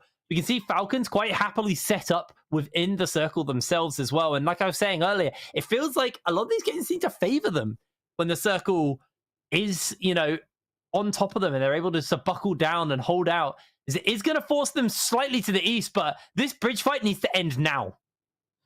Yeah, I mean, realistically, that bridge fight with that zone shift is a pretty scary shift indeed. Everett's going to be taken up by YaLLa. YaLLa, a very comfortable team. This is usually their comfort. If they can grab this spot on Erangel, that's usually where they will be going. And as a result, you're really looking at YaLLa potentially having a very strong hold onto this game. However, Rico Infinity also behind them. And all of these teams, as we say, coming up from the south side, going to be rushing in onto that phase 3 zone already so difficult.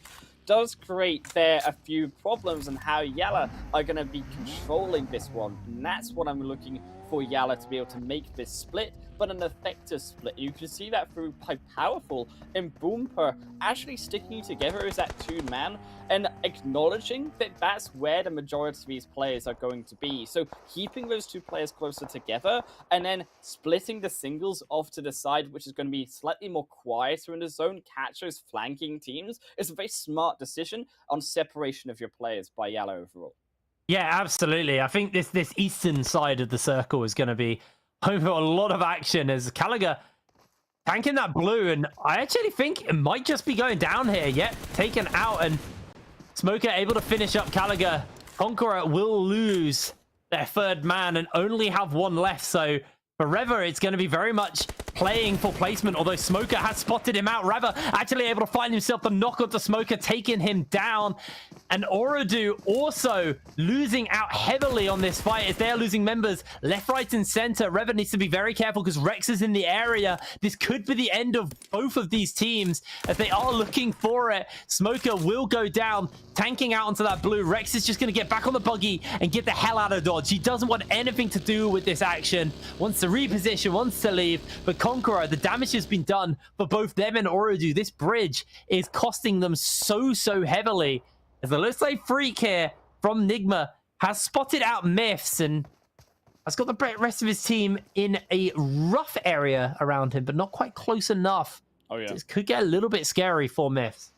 Myths, so I think the patience really is the smartest decision here for Myths to hold. I mean, yes, you are looking with Myths similar to actually YaLLa in a way in which they're playing. You want to be cautious of when you are looking at these teams coming up towards that hillside. A little bit trickier for Myths because they obviously have YaLLa up above the hillside towards them, so they can't really move. And there actually makes it more important for Myths to be able to hold that position more so, because if they are forced out by a team entering into the compound instead of trying to hold their ground, YaLLa very easily shuts them down. Similar thing happening here with Virtual Gaming, where in an alternate scenario, they have tried to hold their ground on this high ground overall in the hill, and as a result, they, yes, are in the blue, but they're able to fend off O1 Esports' initial push, and they're able to get a little bit more room for them, albeit it's still pretty dire, and you can still see with a brilliant nade through from O1, just making it even harder for them to find that position further in. There's still so many people alive, and this circle is incredibly tight, so expect to see a lot more action break out as Falcon actually got themselves on the other side of the river mostly, so they need to join up at last and actually get closer towards this circle. And they actually might be able to gatekeep this bridge here and really force a couple of people into some pretty hairy situations if Falcon want to go for that. But they also could just rely on waiting into the later stages, as there's going to be the damage coming in from 0-1. Virtual Gaming under some serious fire, blowing up the car, taking them down, and Virtual Gaming are out of this lobby. Virtual, difficult, I think, day for them yesterday. A difficult day again for them today. And Virtual really going to need those points coming into the final 3 games. I don't know really what they have to do. I think it's all in that early game. It's a positioning really harming Virtual, but even in... Oh, is that Pan? Oh, I wanted it to be a Pan, but it wasn't though here. Slightly disappointing. I thought I got debated there by the replay into the Pan knock, but it wasn't to be the case. Instead, 90th minute up against YaLLa. Yeah, this is a really hairy fight for the high ground here. Ragnar doing quite a lot of work here on that front line, just kind of being the foreman for his team, as Hoppin trying to just hide down. Powerful getting some shots off in the distance as well, as look at Bumper coming in onto that flank, trying to see if he can get some spray, get some additional damage into these 90th minute members. They've had such a rough couple of days, and losing this fight here could be so detrimental for them in the standings. As Twisted Advantage joining in on the third, they're coming in on the flank. YaLLa are pincered, and it's just completely brutal. They have nothing to do. They have nowhere to go. Twisted Minds able to do so much work here. 90th minute. They just need to buckle down and let YaLLa just fall and succumb to this pincer. But YaLLa, they are holding for now. In Hibrain, I don't think that these teams have the oomph to be able to turn YaLLa against each other, with also now Twisted Minds pushing in on the backside, trying to draw the attention, split the firepower from YaLLa. 90th minute, though, you can see them 2 down, but trying to make the revive. YaLLa, they need to do something with this moment, and because they don't, Ragnar now down, as Gaga lands a brilliant nade back on top of them. Absolutely. It looks like Bumba actually chasing towards the Twisted Mind members. A lot of smokes down on the ground, and I mean, if he peers over that wall for just a moment, it could get really scary. But 90th minute actually closing in. Bumba taking a lot of damage, and that is going to be the end of YaLLa. They are just taken out alongside Intruder, as now there's only 2 teams who stand at the top of this hill looking to continue the fight, as 90th minute feeling themselves after winning that fight versus YaLLa. But do need to be a little bit careful. Obviously, this circle will be closing in and can and potentially could force them out from this high ground position. But it's at least going to force them towards Twisted, as yes, the circle's going to close in even further. So 90th minute, they need to push up into Twisted Minds. Yeah. I think for here, 90th minute, they really were able to force the demise of YaLLa by being able to get up on top of that hill. If YaLLa could have stopped them on that hillside, the blue zone doesn't work, and they're able to still hold Twisted Minds from coming up on the top of the hill. As soon as YaLLa go towards 90th minute, you are giving the access through to Twisted Minds. In 90th minute, as much as they took down YaLLa, they now face the exact same problem. The blue zone is that 3rd team, and it's all the curtains here as Twisted Minds look to finish up the rest of the players. Yeah, shooting fish in a barrel, unfortunately, for 90th minute. They are on that low ground. They are at the whim of Twisted Minds. Gaga trying to keep himself up for the moment, but it's just getting hairy as the circle's closing tighter and tighter in on them. Falcons have been able to get themselves closed in as well. And looks like, once again, we got a few teams who we didn't expect to make it this far in, although Umbra have been able to hold out for at least a fair amount of time this time. So we'll keep our eyes on some of those other teams. There's Dami looking for NASR now, who've joined in onto the fray. Dami can take a whole lot of hurt here as he jumps in forwards. 90th minute going to get knocked out, and NASR going to lose a player as well, as Dami can now continue to push up further towards the rest of NASR. NASR really looking so darn strong in this mountainside. It's been all about this mountainside as Phase 5 has really centralized its gaze here, should I say, onto this mountain itself. Twisted Mind still in control of it. NASR, though, finding their footing. Miss also coming in from underneath. And it's even, I think, the real threat is these teams to the northern side, though. You can see Nigma, they're trying to edge their way in. They're stopping now Falcons, but with Rico also now behind them, Nigma are in a really dire position where they are looking to be actually swept around by Rico from the back end. And this is, unfortunately, the critical failure of Nigma have had in the last couple of games. They've just not respected who's around them and have kind of left themselves in the open and open to fire, which has costed them very, very heavily in the last couple of fights. So, see, a lot of smoke's coming down on the bottom of the mountainside. It's been about the top for a while, but we're now focusing more towards the bottom as Damar throwing the smokes down, trying to just deal with the vehicles as well. As Last, going to get himself revived, not going to be in too much trouble quite yet, but there's still so many people. There's 30 players right now, Wolf. Getting really, really scary. I mean, the smokes are brilliant, though, through from Nigma Galaxy. They're doing exactly what we need to by putting smokes behind them rather than on top. They're blocking the vision through from Rico Infinity to be able to fire down upon them while still keeping the vision for themselves onto those teams like Falcons, onto those teams, of course, like also up above, Umbra, who are going to be the adversary as they come over that top of the mountainside onto the other end. So it's really smart work overall from Nigma. It's why they're still alive in this game, but I don't think it's going to be enough. You can see, unfortunately, yes, they've only got one player. They do pick up 5 kills, but I think that's for all she wrote here for Nigma overall. Yeah, that might just be it for Nigma. It's been a very, very tough day for them. So on our third map, and again, it's an underwhelming performance from them. Slime 40k though, just getting, I remember, knocked, but they're still in the running here, although they may lose Pronto momentarily. Is actually no, Plaza making sure he's able to get some additional damage off and force Twisted Mind. Twisted Mind's actually going to have to come down the mountain a little bit, as it looks like these final circles are going to be all about the bottom half, as Dami taking a whole lot of damage there. Miracle able to find the knock onto him, as SK-Ton closing in with the rest of his team, but he's also getting flanked by the last 2 members of G3, and this hillside battle, this terrain fight to close out this third game. So fun, so interesting, as Nigma will get knocked out. Umbra still in the runnings though, as that's going to be Ragnarok looking for one of the G3 members. Flacco into the smoke he goes, trying to get himself out, but Ragnarok keeping the pressure up and keeping him in that smoke and down, but Twisted Mind still have the high ground to work with. Twisted Minds do indeed, and they're still in control, but they need to get out of the danger zone. You can see that as that zone has moved away from them, NASR now in massive control of this game. Slime 4KT also taking their opportunity to pressure down Twisted Minds as they have succumbed to the pressure of Phase 6, and as it engulfs them, they have no choice but to run. Slime 4KT playing but with danger here as A2 on the edge. Yeah, Dami does take himself a little bit of damage there, but he's A-okay. That nade does a lot of work to him. But now Twisted Minds, they won the battle for the high ground, but they are being pressured by more teams. And the question is how many resources have they got to work with? Had they burnt too much? As in comes Slime 4KT, Slime able to find himself the kill. Aimer does it. NASR are going to get knocked out in the meanwhile. Slime have actually been able to really heavily pressure their way up, and Twisted Minds are out, knocked out from this high ground, and Slime are coming alive here.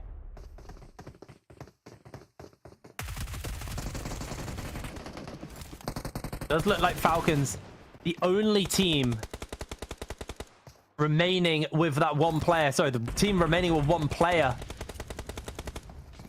in some really, really dire straits now. They've had an amazing start to today. As it looks like Myth's pushing up here onto Slime. Seeing if they can deal with them. Slime holding the high ground though. We are going to lose Rico Infinity. Umbra pushing forward to deal with Myths. Can they do it? Pushing over. That's going to be the knock hit. That's going to be the takedown as Myths are taken down. Umbra able to get themselves into this position of power. Falcon, though, still holding on with that one single player, as now Slime are actually going to push, find themselves the knock and looking for the full takedown onto Umbra, as now another player going under fire here. Storm, he's going to get himself knocked. Falcons, Damar, can he hold on? Can he keep this going? As Slime have lost 2 players already, the knock goes down, and Umbra, they're the ones to work with, as Shadowden almost able to take down, is able to take down Slime, and Falcon has to 1v3 here. Damar, can he do it? Shadowden very, very low from the knock. Looking to get up that fun, but it's going to have to be a hell of a performance from Damar to keep this going. Still, Damar, he's got the low ground. He's got none of the Umbra members here, knowing exactly where he is. There are a few low health bars of Umbra, but I doubt Umbra should lose this one. Now, it does feel like this is going to get infinitely harder here for Damar, but he's looking for Wasted, and there it is, a clean sweep for Umbra, not losing a single player. It was a rough start to the day, but they have bounced back with a chicken dinner in map number 3. Umbra looking darn strong coming back through from that third game. We needed that performance through from Umbra, quite frankly, because they weren't looking that great here. Yeah. They were looking like they were struggling overall in that first and second game, particularly the second game of today. And to see them now come up strong in that third game, to see them have that consistency, not only was it what we were looking for, but we talked about it, the hope from the African region as well, to see the African representative back on top of that leaderboard once again. Well, it's going to do them wonders for holding that top spot as well. Let's have a look at the match ranking to see exactly how many points Umbra did earn after that game. 29 points for Umbra, 14 eliminations. It's as if they just woke up in this third game, because they obviously realized that they were potentially going to be losing their slip. But look at Falcons again. Another really good round of points for them. Slime also recovering pretty heavily there. And you're looking at the likes of Nigma, still pretty low in the rankings, able to keep themselves semi-relevant. But there's a bunch of teams who are not doing particularly well coming into day 2. And I can't wait to see the overall scoreboard to see exactly how things are looking. Right, I mean, realistically, Umbra, yes, they do get themselves some big points, but also equally, you can argue that Falcons also stepping up there to be able to survive towards the end. Nigma also came in with those 5 kills, keep in mind. Even their Twisted Minds, they had those extra kills they were picking up through from YaLLa, through from Slime 4KT, and they were able to also garner some points. So it's not as big of a lead as one might expect, actually, from Umbra in that singular game. Well, it's honestly, CONQUEROR, not a great recovery. They had a great end of the day yesterday. But, for CONQUEROR, the big thing is if they only play well in the second half of the day, I don't know if that's going to be enough, because they took another fight. This time it did not go well for them on that bridge. And we can see our MVPs all from Umbra. Absolutely flawless game from these guys, and a heroic bounce back from our first place team. Absolutely stellar stuff coming in. 4 kills for Shadowden and Wasted and Mortzella. Let's actually have a look at the overall standings as well to see how we are looking. Now we're at the halfway mark in the day. Team Umbra, 124 points, but wow! Falcons, 120. An absolutely amazing recovery coming through. Yeah, we were expecting this from Falcons. Consistency that they had throughout today's games.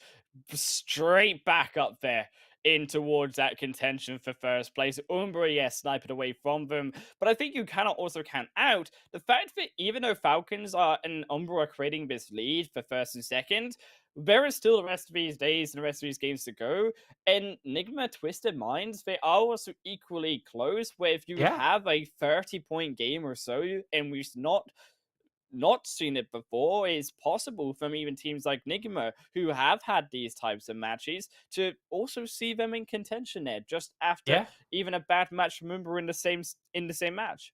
I mean, we've seen Nigma pull out the 30 bomb on the first game of yesterday, so we know they're capable of it. And you know, this ranking is looking way tighter than it was yesterday. We were seeing Umbra so far ahead that it felt like it was going to have to be a hell of a day to catch up to them, and it has been a hell of a day. 90th minute virtual gaming, yes, they are in some relatively dire straits. It's amazing to see the recovery from Intruder. They were sitting at the bottom coming into today, and they've had some pretty good games, and same for Slime as well. These two other African teams slowly starting to kind of climb their way back up the ladder. Ooredoo Thunders, though, they have slipped a severe amount of placements in the overall rankings. Yeah, Ooredoo Thunders, I think they're really struggling. It all comes off, I think, momentum and their struggle from that first game. Yes, they were trying some different strategies in that third match, but I really, really worry for them in their capability, quite frankly, of being able to not only fight, but also have that future ideas of zones too. But if we check out also what you can earn at home too is your own prizes here with the PMPL 2022 special crate is on sale, and you can get it in-game after May the 25th. All of the championship players are wearing the set as well. And if you want to get the set, you can jump online and get it yourselves in-game. But that is all from our third match here, as we're going to be jumping into Sanhok after a short break for the fourth game.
everybody, and welcome back to the PMPL MEA. I'm Hipbrain, joined by Highland Wolf on camera, finally, as we are coming out of map number 3 and heading towards Sanhok. Been a very, very good day so far, Jake, for Falcons. They have had some very consistent placements and have shot up the rankings into a very close second to first. I mean, here, Falcons, we expected them to be good on the Erangel, and to see them performing this good, though, consistently across today, across other maps too, this tournament so far, it's been a beautiful thing to watch. But can they keep that up? Because Falcons, they still got a long way to go, and realistically, so do Umbra. Yes, we are saying, well, this team is ahead, this team is in second. We also got to keep in mind, as we said before the break, that Nigma, Twisted Minds are also chasing their tails in 3rd and 4th position too. And you've still got teams there on that first page of the leaderboard just behind them also. Yeah, I think, to be honest, today is way tighter than it was yesterday. When we're looking at the standings around this point yesterday, the game was... the standings were very like, oh, wow, Umbra are just miles ahead and Nigma are kind of close, but everyone else is super far behind. It feels like, you know, first through to at least 5th is very, very close in the standings. And then below that's a fairly close chunk. And then below that's a fairly close chunk. And it feels like these chunks are able to move and people can kind of easily flow between the standings. So, Umbra have had a bad start to the day. They won that last round. But if they, again, have a bad game, I really see that the standings can be shaken up heavily, and it's still 2 more days after today as well, and we don't even know what's going on in the second half of the day, but we are going to be going into Sanhok, a bit of a smaller map, more condensed, more tight, and it feels like Umbra seem to excel in these very, very clustered together like map states where the games they were playing, the Ridge fight that we saw at the end of that last game, very favored them massively because they were able to pick up a lot of kills. They were able to really farm those placement points as well, obviously with the first and just the elimination points. I'm so excited to see this game. I mean, Sanhok is my favorite map of them all, and I want to see what these teams can do on it. We saw what was a very interesting, I think, showing from Sanhok. Something that I wasn't really expecting. A bit of a throw, we could say, from YaLLa from yesterday's Sanhok. And also some interesting rotations, of course, towards that more northwestern island finish.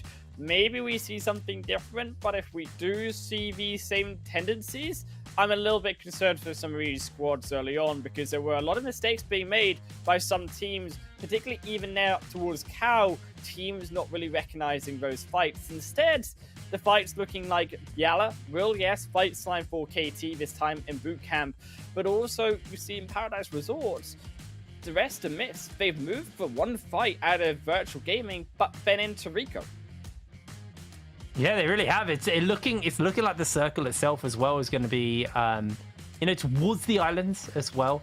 It's been an interesting one to see how this goes down. But already, Rico Infinity and Myths have found each other out, and they've already been able to knock 1 member, maybe even make that 2 at this rate, as that's going to be another one. SK-Ton coming up huge with the early damage, and Prestilage coming around the edge as well. Myths have got 3 members down. It is a slaughter to start us off. I mean, I kind of expected it to happen to Myths, realistically. Rico, this is like their bread and butter for a location. They know exactly how to control this, and Rico are such a high caliber team. And for Myths just to almost disrespect, jump in on their own compound and just say, we're going to fight you, but we don't really know how you play. We don't really know how we're going to take this compound away from you.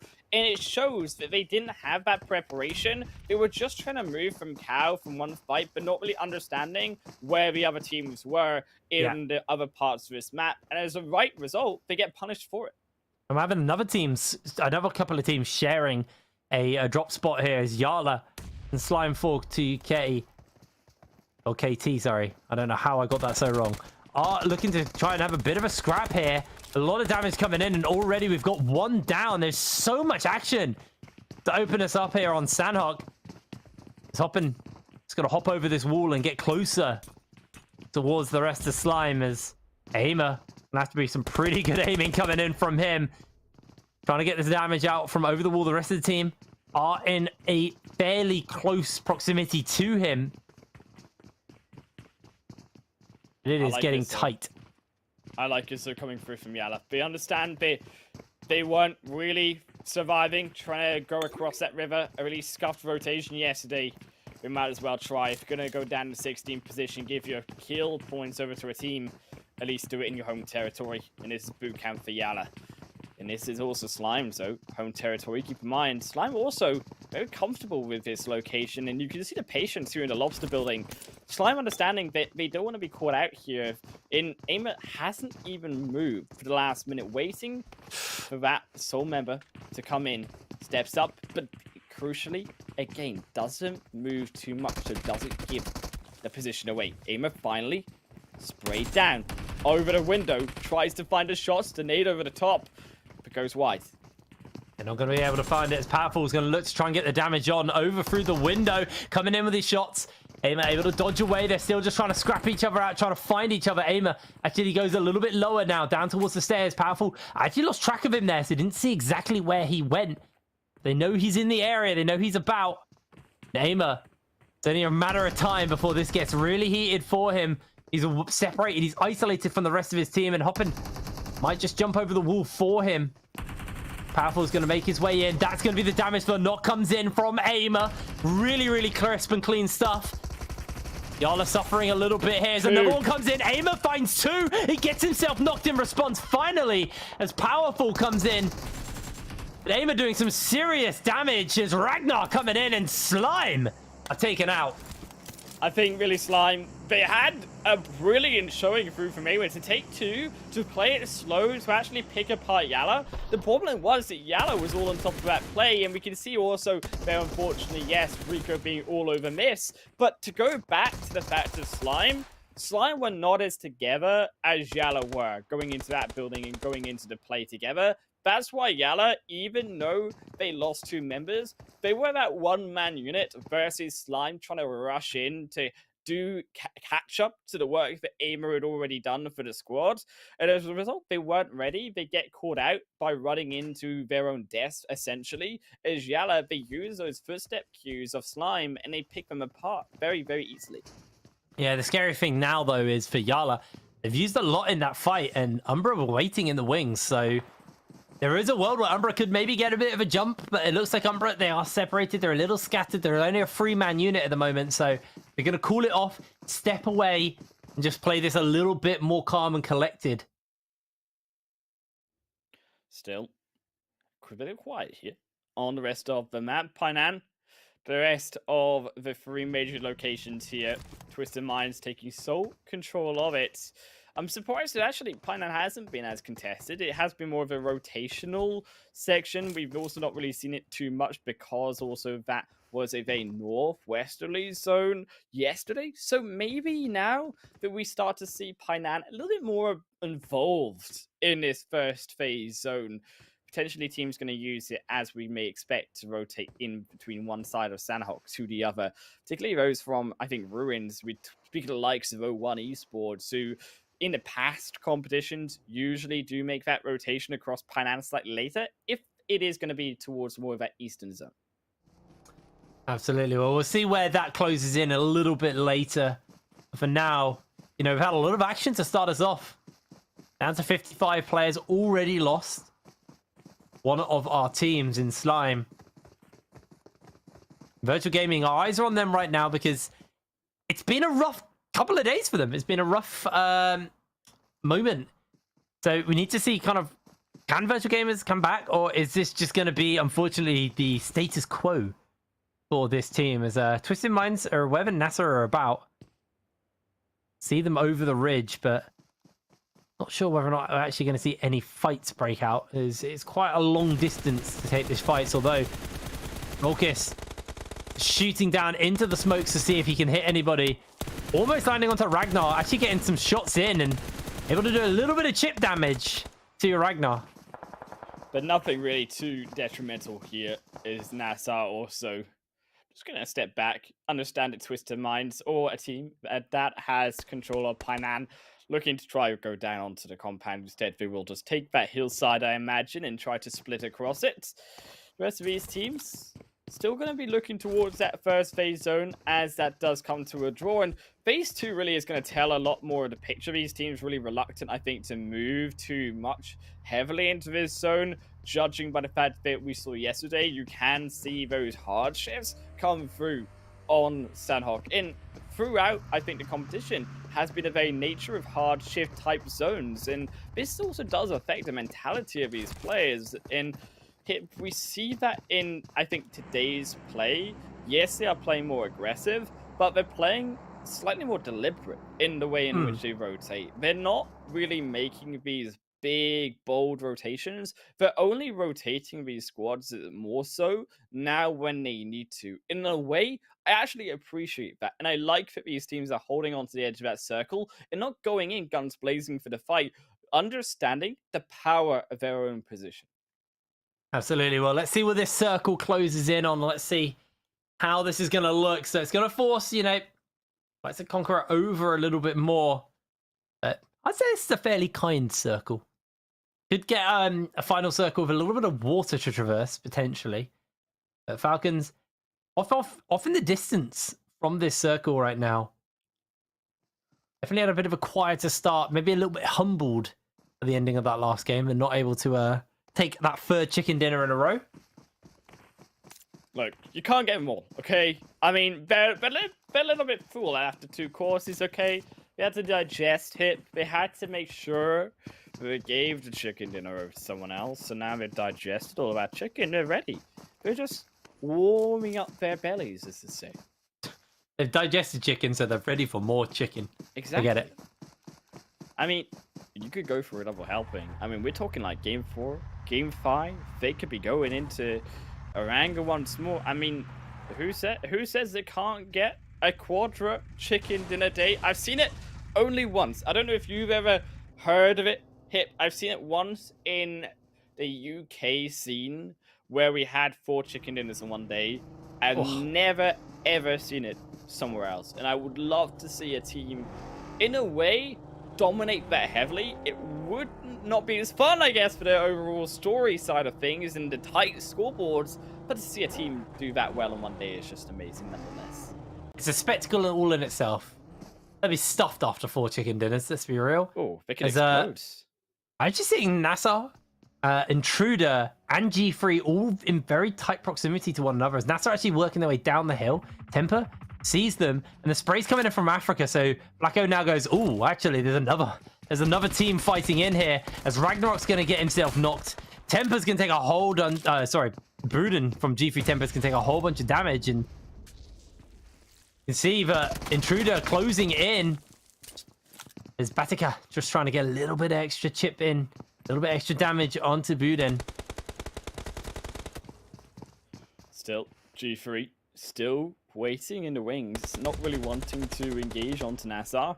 You can see they're still trying to figure out here how to get the duo in, and I like that Bruden isn't going for his fight. They are trying to play patience here. They're trying to buy time. I think going in was a mistake, though. Loses a lot of health bar, loses a lot of the information, the surprise that they were given. They're the molly, but they lost too much health in the first engagement, and NASR, they're able to punish. I think a little bit of an overstep there from G3 on their solo member, and now not giving the time here for the rest of these members to get over the other side. Yes, they step into that molly, but it took so long for G3 to get here that you can see NASR, they were set up in Twisted Minds from the backside.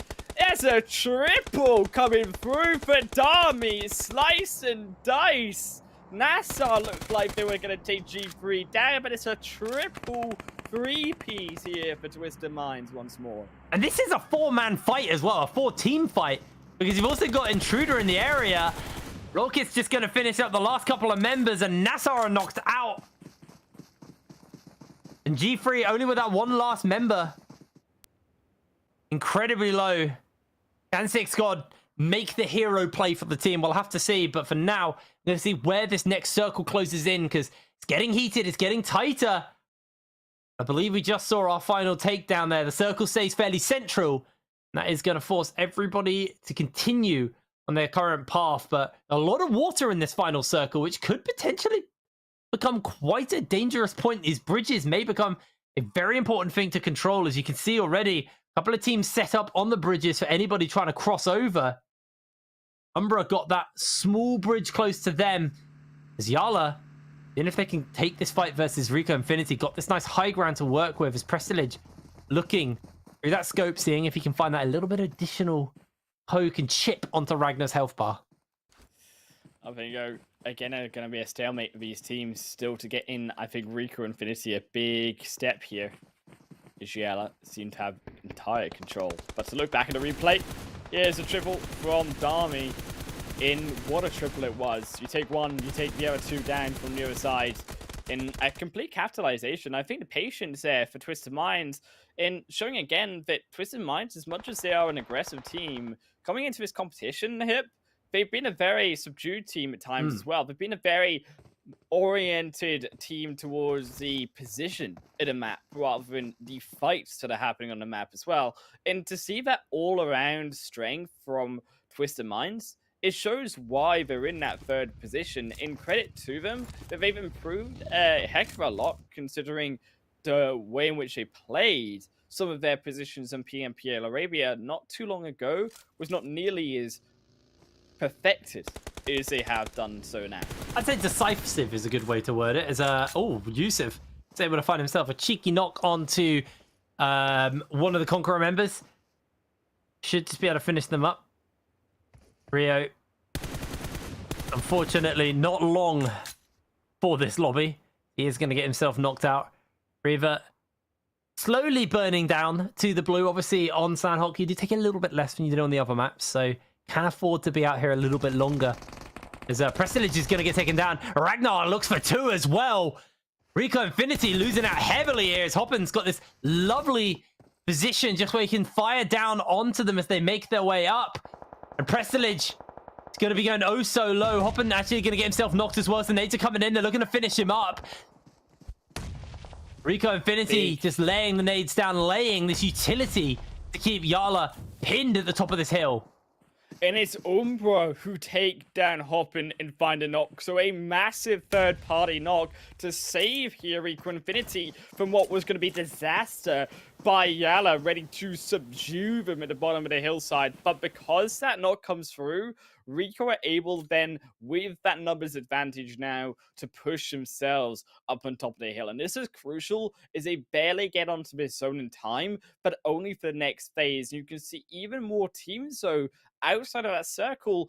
Big concerns for Falcons here in CONQUEROR. Still the only two teams to move on in. Yes, that zone moves towards them in phase 4, but it's going to be an absolutely diabolical zone here for this match of Sanhok inside the ruins, and no doubt these teams are going to prioritize the center of those ruins itself, because the outside and those open flat lakes are a no-go zone. Crucially, Intruder are actually the ones who got the first move into that, but we're back into the action here with YaLLa versus Rico Infinity. Prestilage able to finish it up. YaLLa are taken out of this game.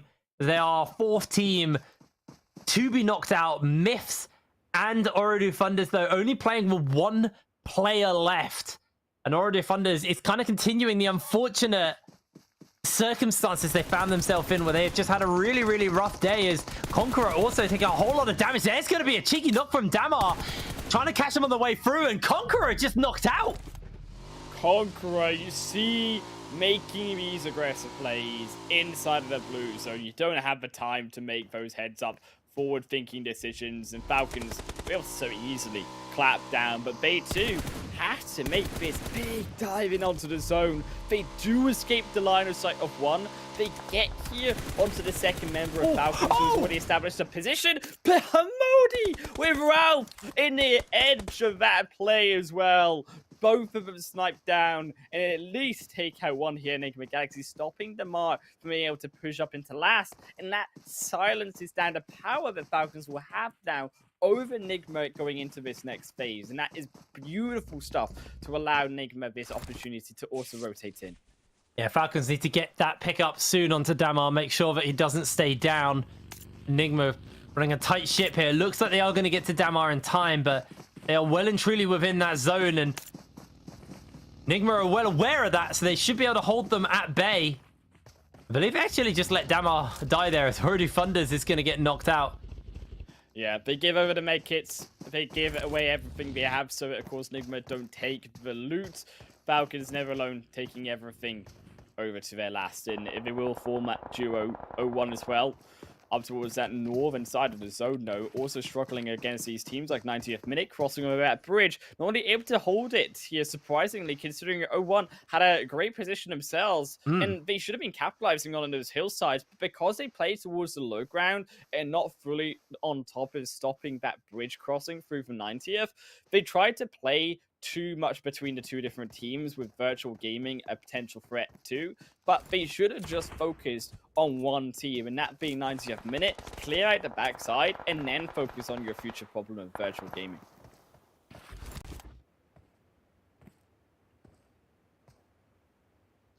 Well, looks like Virtual Gaming, they might actually find themselves a cheeky knockdown to him, and so going to the replays is just seeing Damar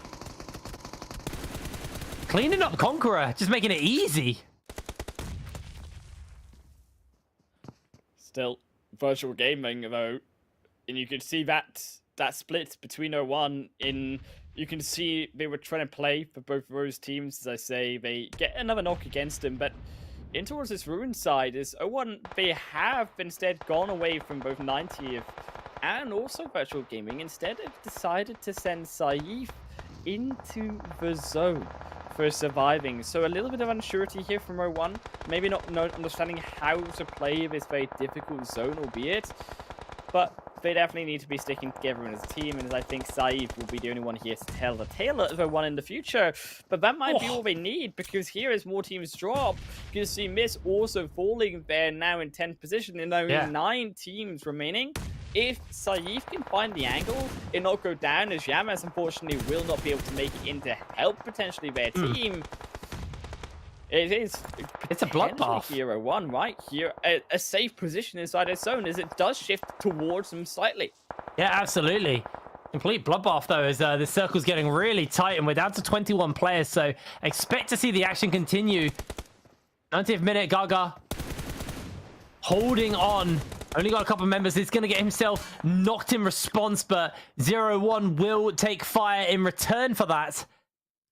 Intruders got themselves very, very comfortably locked down in this ruins area. They can be pretty happy with that one. As Umbra, the one remaining member, holding on. And again, it feels like Umbra just playing for placement points, because the options are fading away from them.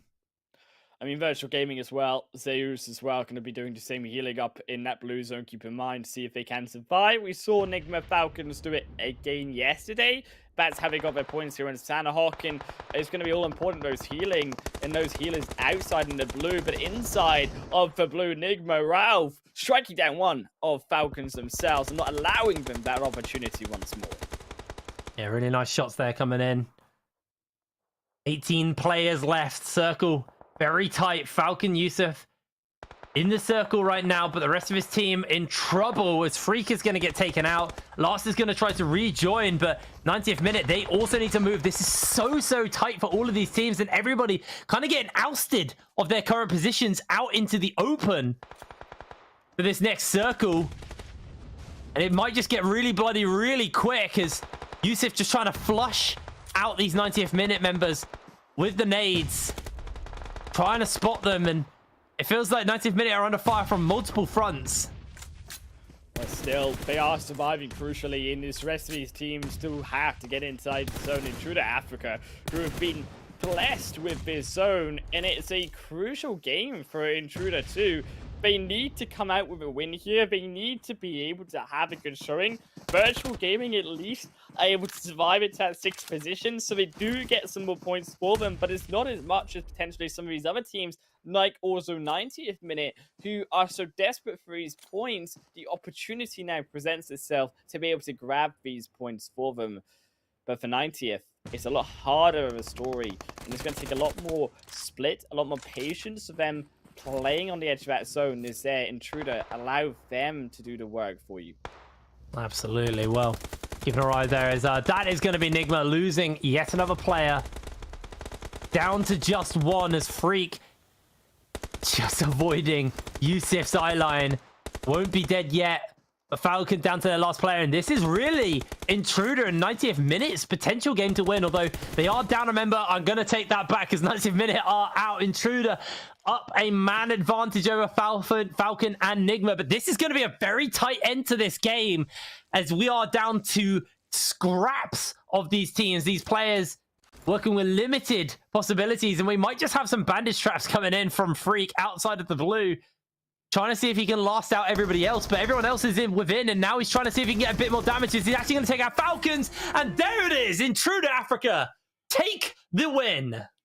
Intruder, they needed this win so badly for themselves. They, yes, I think did a very good job. However, getting into that ruined zone by being so proactive on that map, understanding that ruins was such a core position in on that phase 5 shift, and respecting that shift, that's what got them that ability to get on top of that leaderboard. As we check them out on the match ranking, see just how many points they did get overall. Is Intruder, of course, on top with 10. 25 points in total, 10 elimination points, but Galaxy, Falcons there also keeping up the score in second and third, and 90th minute in fourth. Also much needed points. 15 garnered for them. 17 for Nigma as well. I think the big thing is we see Umbra either like mad points or no points. And again, it's kind of reflected in this game. 17 points over to the side of Nigma. Even in their less impressive performances, they're still being able to scrape stuff together. Still a few points, and it's that little bit that will keep them relevant. I believe after this, Falcons should have overtaken Umbra. I had a complete brain fart on the team there. Almost overtaken them, if not, because Umbra 4 points. That's them past. They've finally, after a very rough day, lost their grip on that top spot here in day 2. And they really need to come back in these last couple of games. Again, a very, very disappointing game from Ooredoo Thunders and CONQUEROR. These are two teams who my attention was turned to in the tail end of yesterday. And it feels like they've kind of lost their grip, and they seem so out for each other, but it's costing them both heavily in these games. Look, if they're going to keep going at it, then by all means do so. As beautiful as it looks for us on camera, they're still going to suffer when it comes to the prize money later on, and the pride in their own region is realistically, you are looking towards, can they now be able to push and try to find new strategies coming into day 3, day 4 to alter and avoid these skirmishes that are hindering them. Well, the people who've been coming up on top of these skirmishes are our MVP. So let's have a look at the top 3 from that last game. I mean, kind of expected stuff. It's nice to see Intruder Africa get a good game under their belt. They've been a team who've been interesting to me because they've had some pretty rough games, but there's been these glimmers, this shine, this hope that has come out from them, and finally it kind of came into fruition here in this game. And Rauf had an absolutely amazing game. 3 eliminations under his belt. Eskiton obviously also having a good game as well, and same for Gaga. 4 kills for those two put together. But nice to see some of the teams today who were doing bad yesterday or were having underwhelming performances actually really stepping up to the plate today, right? Yeah, I think definitely overall, you're looking at some of these players, even like Twisted Minds, bring all together all of their players, and Dami with that fantastic triple, right? You saw it 1 against NASR, 2 against G3. But I think also when you're looking towards not only these players, of course, here, Hitbrain, but also your own prizes at home, there is, of course, hitting the 50,000 PCU milestone during the PMPL MEA Championship gets you guys a free permanent rewards. Go to the Esports Center to get free rewards 1 day after the tournament end if we do indeed hit that milestone. There's some groovy prizes. They are some groovy prizes indeed. We talked about this yesterday. I love that lumberjack outfit. I think it's amazing. It's super cool. Look, I am still going to stick with the blue, okay? But I see the love for the lumberjack. I see what you're going for. Yeah, I mean, I'm a blue boy myself. I do like blue, but I know there's something rustic. There's something very simplistic about the lumberjack. It's not so flashy. You look you look cool, but not like in your face cool. You know, that's not like Paris Fashion Week. That's going to the shops. That's what that is. I see. So you would be the type of guys we said yesterday to run that old-looking vehicle down, not a Lamborghini, right?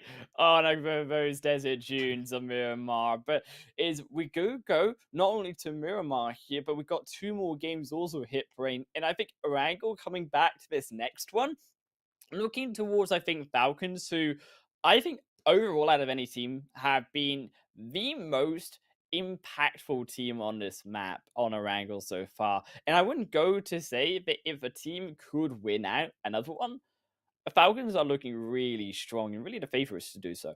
Yeah, I think Falcons, have, especially today, have looked like one of the best teams, if not the best team of the day so far. You know, even in their games where they haven't taken the chicken dinner, they have been consistently good in both eliminations and placement.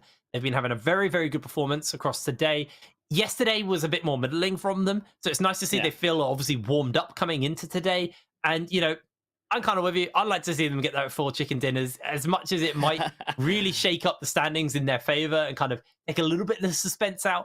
It would be good to see, because it has been an absolutely amazing day from Falcons. And, you know, for the likes of Twisted Minds, for the likes of CONQUEROR, for the likes of Nigma, I just, Umbra as well. I haven't seen enough from them today.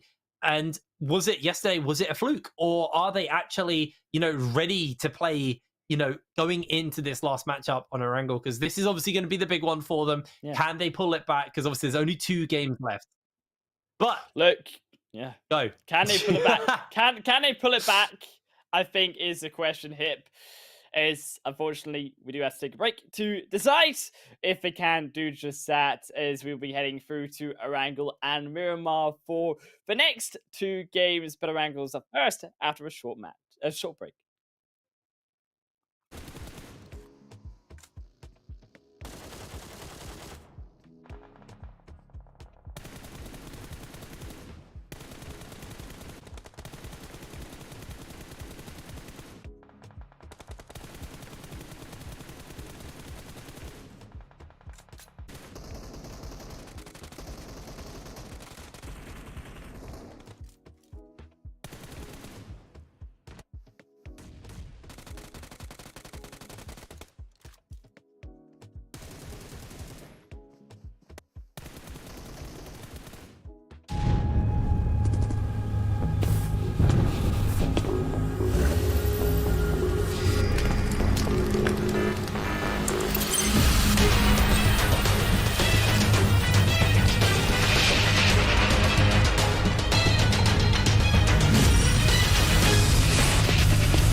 Welcome everyone back here today. Game number 5 here of day number 2 of the PMPL MEA Championship. Myself, and also DK joined back on the desk, of course. But not only us is joined back on the desk, but also our beautiful sponsors, Monster Energy, the official energy drink sponsor of the tournament. And also with our down below favorite phone indeed, upgrade performance and upgraded fun to celebrate your winning spirit with a brand new Oppo Reno 7 Pro 5G. The designated smartphones for PUBG Mobile, Middle East, and Africa Esports 2022. DK, as we also jump in not only to our sponsors, but onto our socials where you guys can at home also get involved too, using the links both on our YouTube, Facebook, also TikTok, even Instagram. Also, all of these different social platforms that you can jump onto to let us know who your favorite team is of the tournament so far. In that favorite team, we got to decide though for now, based on the stats, DK, it is the overall. Yeah, it's definitely been a very, very interesting run. As we can see, of course, the Falcons now stepping up into that pole position, sitting very comfortably on 135 points. But also, we did see a beautiful chicken coming in there from Umbra not too long ago. But of course, you know, Nigma Galaxy also still sticking it up, making sure that they are looking to close that gap. As we can see, they're only 13 points behind the players coming through from the side there of Team Umbra. But again, some very satisfying performances. The teams keeping the contention pretty high across the board. And I mean, indeed, definitely Team Falcons starting to create that lead, but on the second half of the page of these teams, that's where it gets a little bit scary. I mean, 90th minute, they needed a big game. They got a big game, but they need even more big games because unfortunately, they are still in 15th, Virtual Gaming in 16th. As we jump in game, though, to see, speaking of games, if they can live up to expectations. Erangel, the next one, and before the break, DK, we were talking about really Falcons having that massive lead. I think especially here in Erangel, they already have shown, I think in the past too, that they have been a very Erangel-focused team. And no one quite yet in this tournament has been able to find a way to shut them down. I would argue with you on that one a little tad bit, right? So on Erangel, on Erangel. yes. Falcons having a very successful run on the first Erangel, right? But then as we stepped into the second Erangel, that's where things took a bit of a change, right? We did see the team there from Umbra coming in with their winner chicken dinner and 14 eliminations, which is 6 more than what the players from Falcons were able to bring in on their first chicken dinner over on towards Erangel. So I do think it's going to be a little bit of a neck-in-neck competition here to see which of these two teams who got the chickens previously will be able to maybe replicate those results moving into this final visit on towards Erangel for today. Yeah, very central here, phase number 1 for all of these teams as well. Nothing too scary, nothing too dire, and expecting normal rotations from these teams. The only real problem really is with these teams who do love towards the shooting range, also Georgia pole like Rico, of course, they're going to need to do their traveling to get to their initial locations, but it's nothing too scary as we say. It's only going to be a short ride up into their usual drop spots that they are so comfort to. But I think also not only Umbra who have been showing up, but I still want to go back to it, and I still want to say that some of the more African side of the teams really need to step up. I really liked what Intruder were doing in that last game on Sanhok in really being proactive with those circles. I want to see that more from them because you can see, as we say earlier today, that they have these small moments, all of these teams that look so amazing from them, but they aren't able to chain these amazing moments together to create a bigger picture for themselves. But you know, like, chains are quite difficult to form, right? I don't know if you've tried, but I can speak from personal experience. It's quite a bit of a challenge, right? So I can't really fault the teams for that. So I understand, you know, this is a very challenging lobby for teams to play in. I mean, we did have that dominating performance coming through from Falcons, at least for the first 2 matches. And then as I stepped away to go get my chicken dinner, that's exactly what Umbra and the players from Intruder did on their front. They both stepped up to claim some victories, and I'm excited to see whether or not any other teams are going to be hungry enough to try and now push to gain themselves another winner chicken dinner. As we can see, as we had a look over on towards the overall standings, right, there was a few teams that have had their successful runs, but we also see two teams situated a little bit further down below. In fact, three teams each with winner chicken dinners, that being YaLLa, CONQUEROR, and of course the players from INTRUDER. But now, right, any of these other opposing teams are still in a position where they can step up and do exactly that. And I think it's just a matter of time until the teams get into a position where they feel confident enough to step up and show us the performances that we've seen from them in the past. Yeah, I think all of these teams that you mentioned, right? I think some of them really big surprises. CONQUEROR, YaLLa, that they weren't able to step up, particularly CONQUEROR, judging that they had such a dominant performance back into the PMPL Arabia finals. And I think to also the extent that some of these other teams, when they're looking towards ideally the potential plays that they could be making, it comes down to some small mistakes. And I sense that there's still that almost nervousness. You still see some of these core issues. I mean, Miss jumping on into Rico right in on top of their first game. Slime sort of not being together when they could have capitalized there versus YaLLa on boot camp. In tidying up these almost small but major errors at the same time are things that are going to help these teams really improve. And there's still time to do that because you can still clearly see in these sorts of plays the big mistake that you made. And it's all about that either team coercion and coming together, or on the other hand, a Miss, for example, some of these teams similar to them making these bad ideas and drops onto other squads. Yeah, and we can also see a lot of contention on the leaderboards, right? And that is something that's quite interesting for me to look at, as we can see the teams really making it very tough, right? There's no one particular team that is, leaps and bounds ahead of the competition. It's still a very much contested position, at least coming through on towards the leaderboards, and particularly the teams in the top 10, right? There's not a lot separating these teams. So one good match could definitely see the teams advancing themselves up through those positions. A little bit more work and fine-tuning can be put into the teams finding themselves in that 11th to 16th place. But still, we know that this is all within the realm of possibility for the teams. It's not asking for something that we have not seen come from them before, right? All these teams are in a position where they possess the skills to be super successful. Yeah, I think definitely all of these teams are here for a reason, right? And they are here because they all proved themselves in their own region and in their own setting. And I think you cannot take that away, right? No matter how much of a major mistake it may look, jumping on top of a team and just not really respecting, not really having the information, you could clean that error up pretty easily also. They still deserve to be here. I think for Miss, on the other hand, they have had some fantastic plays already through this tournament as well. They have had their highlight moments, and it's about, as we say, streaking them together.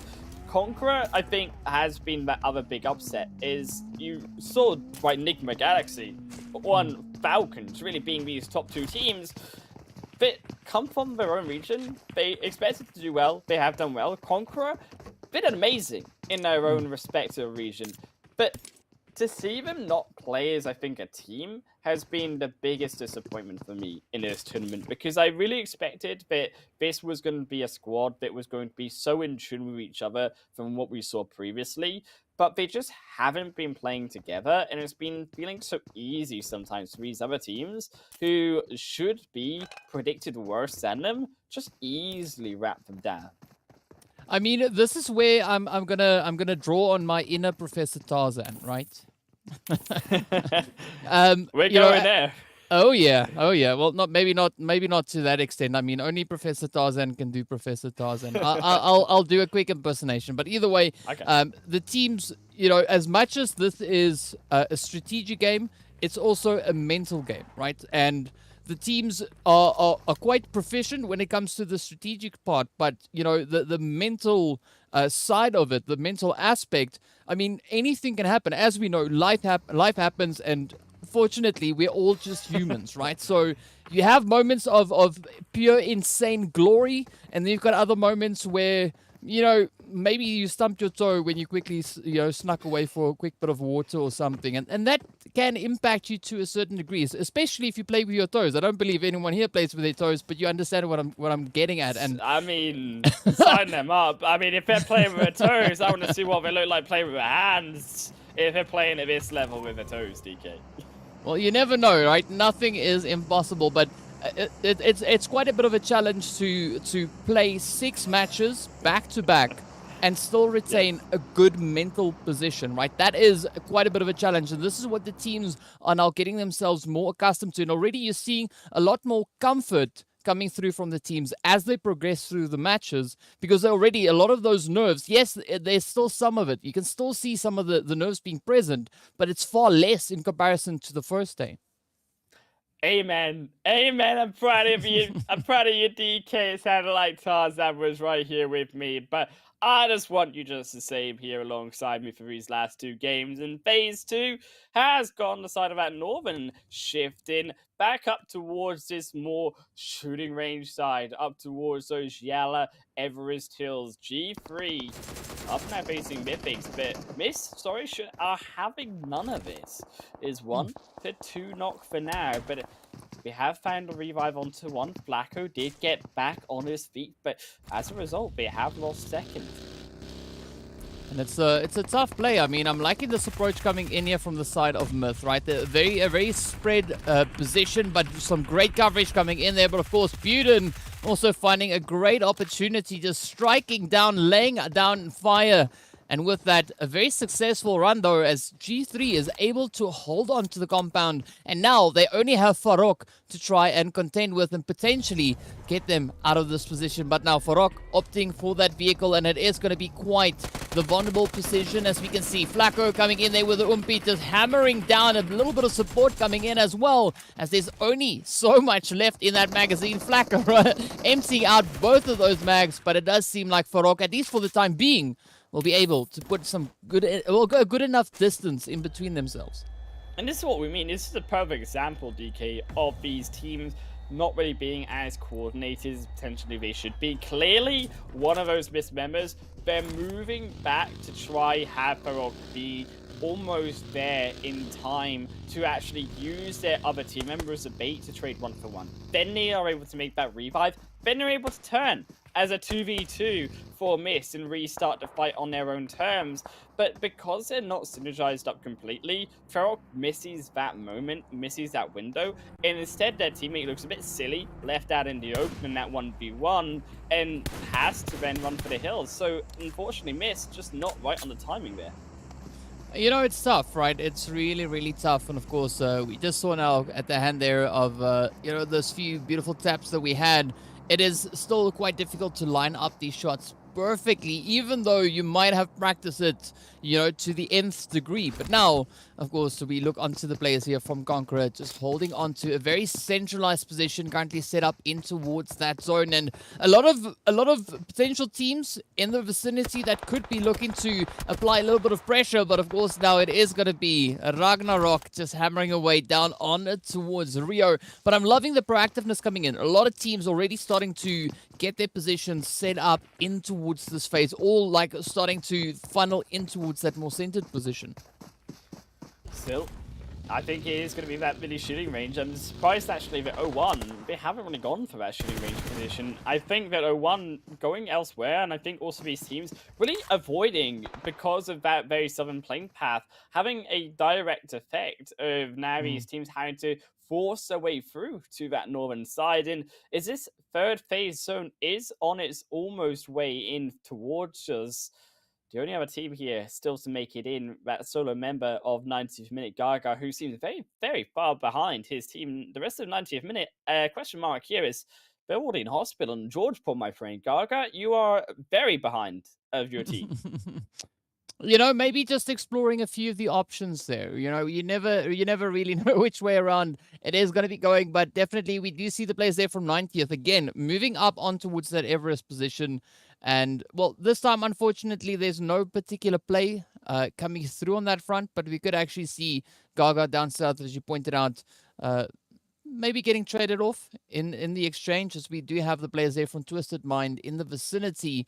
but also a few more hits coming in there from the side of 0-1 off in the distance. And now it is going to be NASR looking to hold up their defensive line as they are getting rushed by the Ooredoo Thunders. Now just moving on through, you can see Rex quickly just deploying the smokes. They're just trying to bring in that extra bit of coverage and trying to smoke up Smoker so that res can potentially come right on through. But a good retaliation now being applied on towards Patika. But of course, the Conquerors are going to be looking to swoop on in and bringing with that their own bit of pressure as well. Ooredoo, a brilliant push through from them. They needed that confidence push from them all day. They've been looking a bit shaky, but that really will bring in the confidence for them.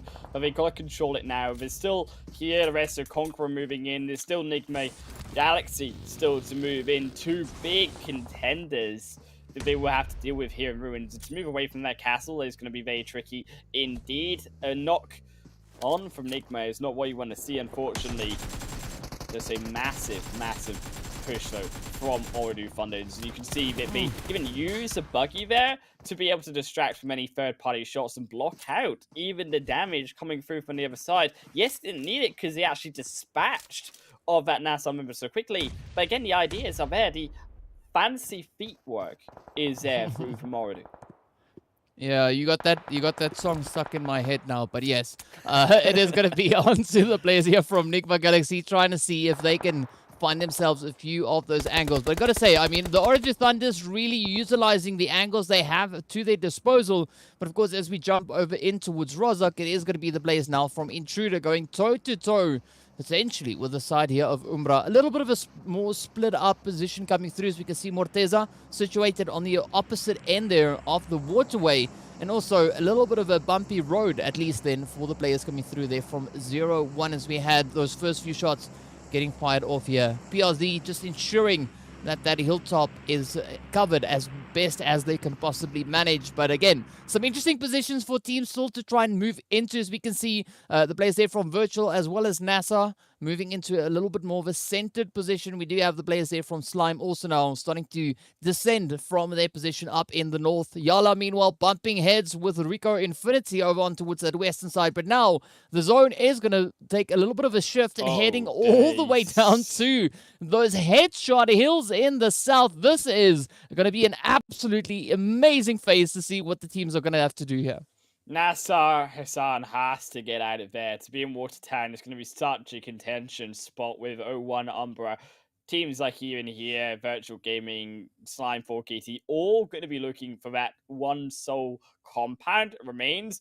YaLLa also being rushed here by Rico. You can see on that more western side, as they do lose one, but is all of these teams going to be vying for that position in Ruins.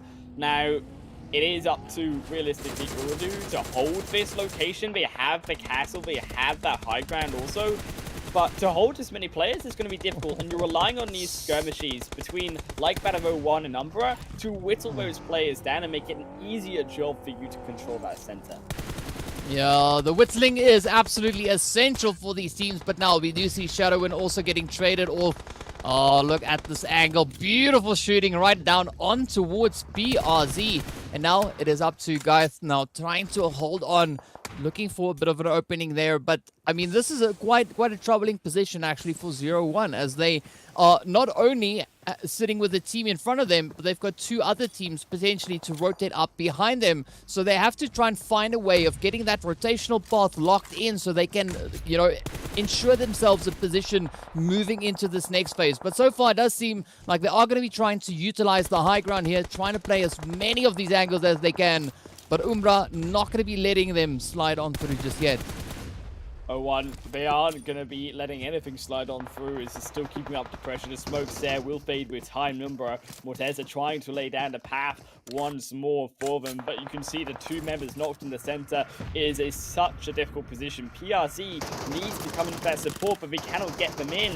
And is 0-1 fighting against the blue as the blue engulfs some the extra damage, and up the Falcons use it, and Yusuf takes down one elimination from 0-1 as rest of the two dive on into the buggy and get a hell out of it. Oh, Yamas getting picked up there as Yusuf quickly dispatches them with that DP28. Now up comes Rolkers, also looking to apply a little bit of pressure right here on the edge of zones. We can see Intruder still trying to see if they can find their pathway back in towards this next phase. Falcons now, never alone, just running over one of the opponents there, just ensuring that they get that elimination locked on through. And that is, of course, going to be wasted, getting wasted as the vehicle moves up. But now 0-1 also having packed their bags. We do see a little bit of contention starting to develop over on towards that western front as well, but for the time being out in the open, things are looking a little bit more on the hasty side. Now Rico Infinity going toe-to-toe with Slime 4KTs. We can see Pronto and Go all lined up, getting ready to roll, but will they now be able to find that angle, as they now also have to worry about 90th minute moving in right behind them potentially? Slime 4KT, Orsavis Church was the other real strong location here. They eye it up, but Rico, who were in control of this, yes, they get back up those inside the church, but it was an impossible hold for the solo outside. Yes, they hold for long enough for here Prestige to survive, but they are being whittled down, and again Plaza takes down Goaza, and that will be surely the next Prestige falling down. Yes, Plaza gets it, and 4KT, a big upset, and big points needed here for a big position inside of this zone. Yeah, this is looking absolutely great now for Slime 4KT. All they got to do is get those reses in, and now then try to deal with the Ooredoo Thunders we see moving on up. Al-Hajj now, he's sending those nades out, picking up another redog onto its Plaza. Storm also now getting traded, and now the pressure is onto Pronto and Aimer to try and get this position under their control. But of course the jump shots coming through, beautiful play coming through from Pronto. Now only one more to go. Riggs now the final contender left to try and apply a little bit of pressure. Of course the reinforcements coming on through. Aimer now trying to see if they can maybe snake their way around this wall to land the shots, and with that does pick up the hit. Aimer now in such a beautiful position, having to quickly attend to himself, get that health bar back into position before UHG now comes swooping in, looking to potentially close it out. But up comes the rush. The smoke now starting to dissipate. Look at this beautiful back and forth. Aimer now opting into the blue, trying to see if they can find that angle onto which QHG, but instead now realizing that they have to try and still prioritize those health bars. As we can see, Smoker off in the distance, good off angle, good coverage coming through. But now Aimer in a world of trouble potentially, but of course quickly needing to find a way to get back out of this blue zone. Yeah, unfortunately, Aimer just got debated by QHT, goes in for the fight, but QHT dips around the side of the churchyard, and they had a secondary member there to support. They knew that they were just running Aimer into the blue zone, potentially try find those sprays, but by taking so much damage, he gets stuck in that blue, and Aimer now has to fight under the heavy damage, and as a result, will fall down, and a big mistake there from Slime, from what looked like they could have had a great position overall in this game. Yeah, definitely, you know, at the end of the day, it is what it is, right? Of course, also the players there from Virtual Gaming meeting their end as they too get sent back into the lobby. You see, the players there from Nigma off in the distance, having a few hits come their way. Meanwhile, it's going to be the players now from Twisted Minds and NASR to challenge each other over on towards this eastern position. With that, it is going to be Vigors getting knocked right on down. The nades continue to fly on down as Hassan too decides to find a little bit of a picking here. We do see Dami and Rolkus now just hugging the edge of that barrier. 90th minute now getting eliminated, but up comes the rush. Miracle looking to apply a little bit of pressure, looking for that opening, but up comes the trade. Down they go, and now this is going to be a really tough position for Hassan to try and clutch it out. Hassan has to do everything here to hold on. They've been holding on all game. NASR had a horrible beginning through the hands of Ooredoo, but Ooredoo are getting sliced by Ralph and the rest of Nigma Galaxy. But he's still not out of the woods yet. He's still got a hill beside him. He's still got the zone that is moved away from him. In 15 seconds, he knows he has to get a buggy, has to move back in onto the zone, has to take the risk of making that noise, making his presence known to survive and avoid the blue. Oh, but we see Hassan now looking to rotate on through, heading in the direction there of PRZ. And of course, it is going to be Myth now to be the next team to get sent back into the lobby. Hassan having no luck there as the vehicle gets blown up. And with that, they make their way right back into the lobby. 4 teams remain, and the players there from Twisted Minds already sitting on 10 eliminations to their name, looking absolutely phenomenal. But also now look at this, G3 still in contention, still rocking a full squad right there side by side to the players coming in from the side of Nigma Galaxy.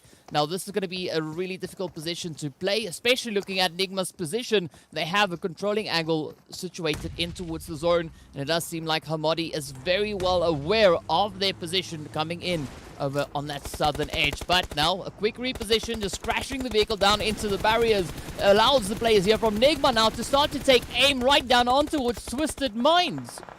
Twisted Minds, they almost have this game under wraps. 10 kills here for them. They're doing amazing in this match here, DK, for the kill side of things, on the elimination, should I say. But they have to close out these eliminations with a chicken dinner. And it is not the position that they are looking for here. It's a position in the hands of Nigma Galaxy, who have this zone, but they have to still hold it against G3, who all the meanwhile here, DK, have been slowly but surely sneaking their way over. Nigma, they have the eyes, they have the intelligence on them, but there's not really much they can do about that without overextending and giving a position away to Twisted Minds as well.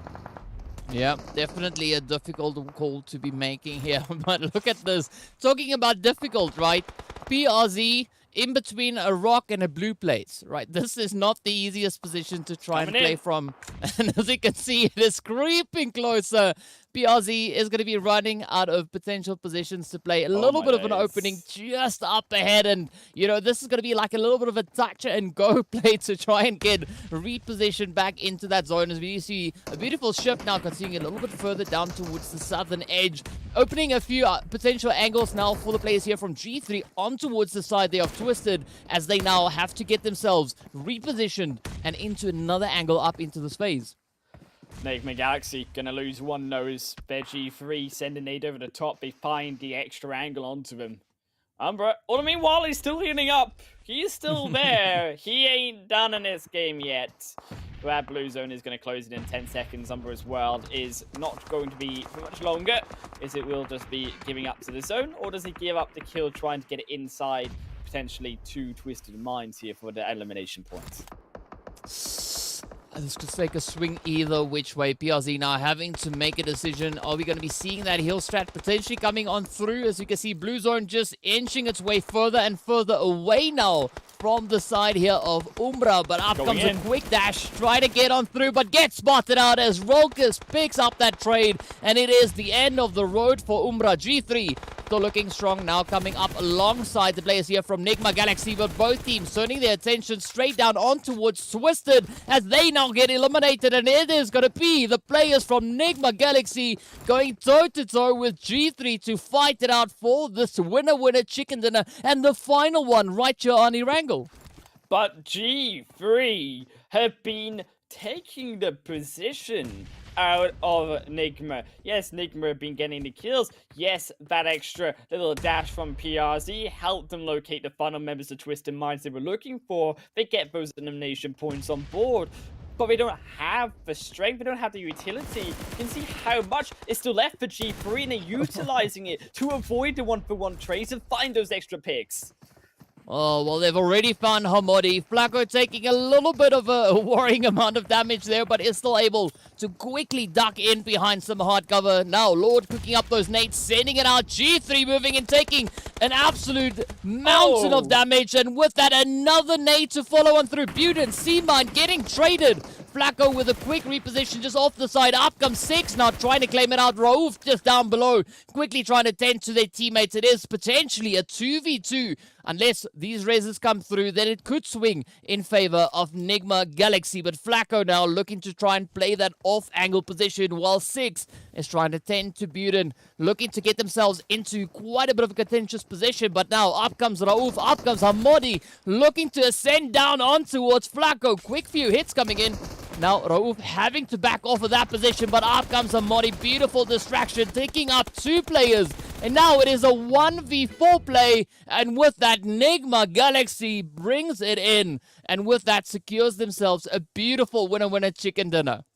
Hamadi did so much in that final fight. The double strike down onto G3, to push back in at the end, to get the 3, to get the 4. Hamadi single-handedly almost carried Nigma in that final fight versus G3. And it was all down to him to set up for the rest of his team, yes, to help him do just that. But looking so powerful in that singular moment. G3, on the other hand, they had that utility, DK, but they just weren't able to utilize it to the best effect. They were splitting up rather than using the smokes in the correct way to block the lines of sights of their Nigma Galaxy, and instead actually blocking their own vision of where Nigma Galaxy were by trying to scarf it out and scatter, should I say, all of those smokes around the map instead. You know what? It was a difficult position, but all things taken into consideration, it was still a very good play being brought in there by G3. Right? We've been waiting to see G3 show us a glimmer of the potential that they possess, and I do think that this run over on Erangel was a really good representation of what they are still to bring further into the remaining games of the championship. Right here. Yeah, indeed, is all gotta be though is we check out. Really, I think DK, what has been a fantastic showing also from not only, I think, the side of G3, but also you have to speak up towards Twisted Minds. Again, the consistency through from them. 10 kills, yes, through in this game. Yes, he didn't get a chicken dinner, but they still got a lot of points, and they're keeping ahead also with Nigma too. Yeah, you know, there's a lot of improvements being made here, and we were talking about it a little bit earlier when I was pulling my Professor Tarzan move, right? The team's really starting to show that, you know, they are figuring out that kind of mindset to get themselves into that zone, to get themselves into a good position, and then from there on just continue to push on further. And of course, speaking about pushing on further, we look at our leaderboard here, and we've got the match rankings for Nigma Galaxy and Twisted Minds walking away with 11 elims apiece. Still, I mean, 11 elims overall. Nigma Galaxy definitely showing up in those final few fights. Also, I think versus G3, as we say, to get those extra points on boards, tying those eliminations, but with those extra placement points, that 26 points in total for them. G3, as we mentioned, a big game for them, also taking those 18, gets them up on the leaderboard, gets them a little bit more respect that they deserve. Also, on the other hand, Umbra also needing those extra points after having a bad previous game as well. As we take a look at that second page, Falcons, unfortunately, a slightly worse game for them. And again, a slight disappointment coming through from CONQUEROR. Only 2 points in YaLLa as well, who we wanted to see step up. Unfortunately, gain nothing in this fifth game as well. You know, it's tough, but of course, we also gotta talk about the other teams we saw on that first page as well, right? I mean, Falcons coming in with those 5 eliminations. We did see Slime coming in with 5. Rico and the players there from Ooredoo Thunders also finishing exceptionally well, at least with regards to elimination. So they're slowly starting to figure out or get themselves in a position where they can more consistently pick up those eliminations. Now, the only thing they got to look at is also now improving their finishing position, right? Ensuring that they get those placement points to accompany those eliminations.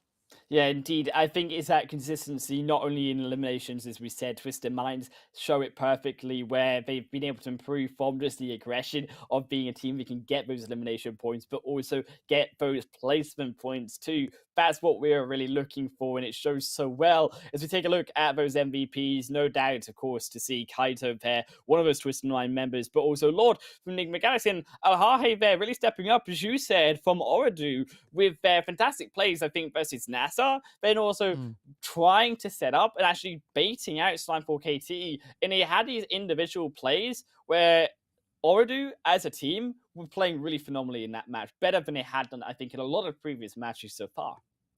Yeah, definitely a really satisfying performance being brought in there by the players from Ooredoo. And of course, Alhaje, we did see some really good angles being utilized there. And, you know, it's just the way it goes. It's the way the cookie crumbles. Look, if that's how a cookie crumbles for the rest of Ooredoo, I'm looking at that cookie and it's getting delicious and more delicious by each game. Gotta see if we can keep up that consistency, though, because it's all down to them. Can they keep those chain link of good plays going, as we want to see from all of those teams? But also, if you want to get on board and get your own rewards in this game, you can do so by picking if any of your team win the championship. The whole of your region users will get these rewards. The 10 Arabic teams, for if one of them win, will give you and your Arabian region all of these rewards on the screen. Or if one of the 6 African teams do win this competition, or the African region, all of you players at home will get these rewards as well. But only one region can win, and you need to log in 3 times to get rewards in game. I guess it's at this point where Jake kind of wishes that he was in Africa, right? Being in a position where he could maybe win himself one of those lumberjack outfits instead of having to try and find it in game. I mean, not this Jake, the other Jake, right? Because there's two, so that's why I'm going for Jake. It's the easiest thing to say. I only have to remember one name. Makes my life so much easier. But if one Jake goes for Africa and the other Jake goes for Arabia, then the Jakes are winning. See, I've got the 4K IQ plays going on here, DK. Oh, some pretty crazy stuff. But of course, now speaking about crazy, speaking about 4K gameplays, we are going to be hopping into a quick break. So be sure to stay tuned. We'll see you guys back in a few minutes.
Failure happens to us all, but it's how champions evolve.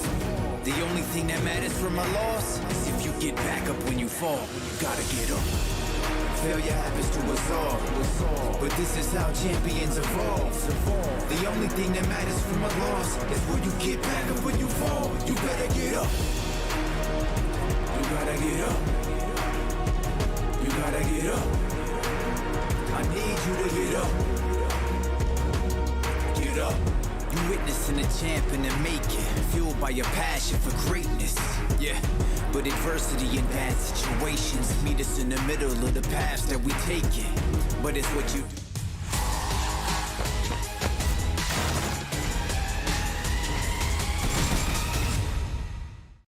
What? Welcome everyone aboard to the PMPL MEA Championship. My name is Hannah Wolf and also DK here with you for one more game here. Miramar is our last match overall for all of the Marvel Threes teams in day 2 of the championship. It's been a hectic ride. I think definitely some upsets, definitely some big, strong contenders showing up. That being, I think, Falcons, we've seen Nigma also rise, and I think also Twisted Minds, BV's 3 squads overall today. But only one can perform and outperform the others here in one more match to go, DK. Yeah, and of course, speaking about that, we are going to be taking a quick look at our overall rankings to see what the point situation is coming into our final match. Of course, no surprise to see the players there from Nigma Galaxy and Falcons being tied on 141 points apiece. And of course, Umbra still in very close contention there, only 3 points behind them, 2 points. Sorry, my math failing me right here. And of course, the players there from Twisted Minds still holding strong on towards that second position. And I don't think, looking at the possible plays here, that it's going to be a very easy potential play for either 01 Esports or NASR to contend for that position of 4th place, at least in this final match for today.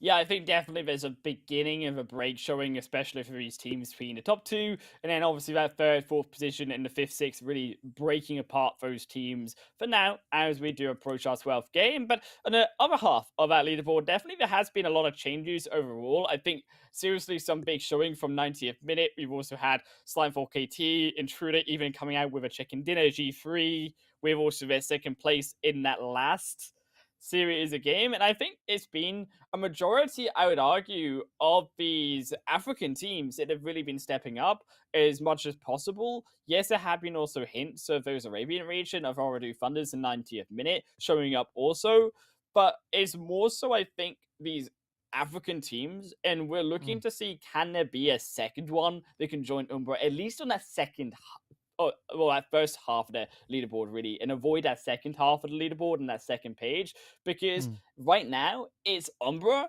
and then all Arabian teams all around. I mean, we definitely see a bit of a push coming through from the teams, right? This last match did absolutely wonderful things for the side there of G3. Of course, we know coming into the match, they were sitting in 14th place. Now we did see them sitting all the way up in towards that 11th position. So definitely a bit of an improvement coming through for them. But now it's all down to what the teams will be able to consistently do, right? And as we finish this match that's coming up now, that would mark the halfway point of the championship. And so far, again, some really satisfying performances coming through from the teams, but I'm pretty sure at this point they know exactly what it is that they need to focus on moving into the remaining matches. Look, I mean, it's definitely some clear-cut things that these teams need to focus on. We've talked about them in the past, we don't need to talk about them again, but I think also some minute things that these teams need to work on. It will take a little bit more time, maybe longer than will be required of them to really learn those solutions to those problems than is given in this tournament for only 2 days, but they can certainly begin to make amends to those mistakes. And I think also you see these teams also growing in general. I think a lot more confidence, and as we said, the way these teams are playing, a lot more decisiveness in the way in which these teams are playing, and I always love to see that coming through as the tournament develops overall. And of course, also taking into consideration that it is, at least for some of these teams, their first opportunity, playing at this level. So I got to say, so far they are handling themselves exceptionally well. So quite excited to see what the final result will be once we finish our 24th match. And I mean, that sounds like an insane number, but we're halfway there, just about, right? We're almost at that point to see where the teams finish up. And, we've been talking about the regional pride also coming through from these teams. And I do feel that there's a lot of pride that can be had by these teams already for just making it this far. Look, I mean, definitely for making it as far as we said in, I think, Erangel as well. Here, DK, if you made it, you made it here. You made it because you deserve to be here. What happens now in this tournament? Yes, it may be another big step up for you. Maybe you use it as a learning curve, potentially. You don't have to reach those highs straight away. You can just always step back a bit and understand, well, hey, we're not doing as great on this first tournament. Maybe we'll do better on the second one later on, but we'll learn from this first one while we're here. As we do jump on into Miramar for our final game, as we said, is going to be what will be a mini west zone here, coming up towards that north point of Miramar playing path for these teams. So it should be fairly sensible for all of these teams to get to where they want to, minus really those La Bendita edges and Impala side.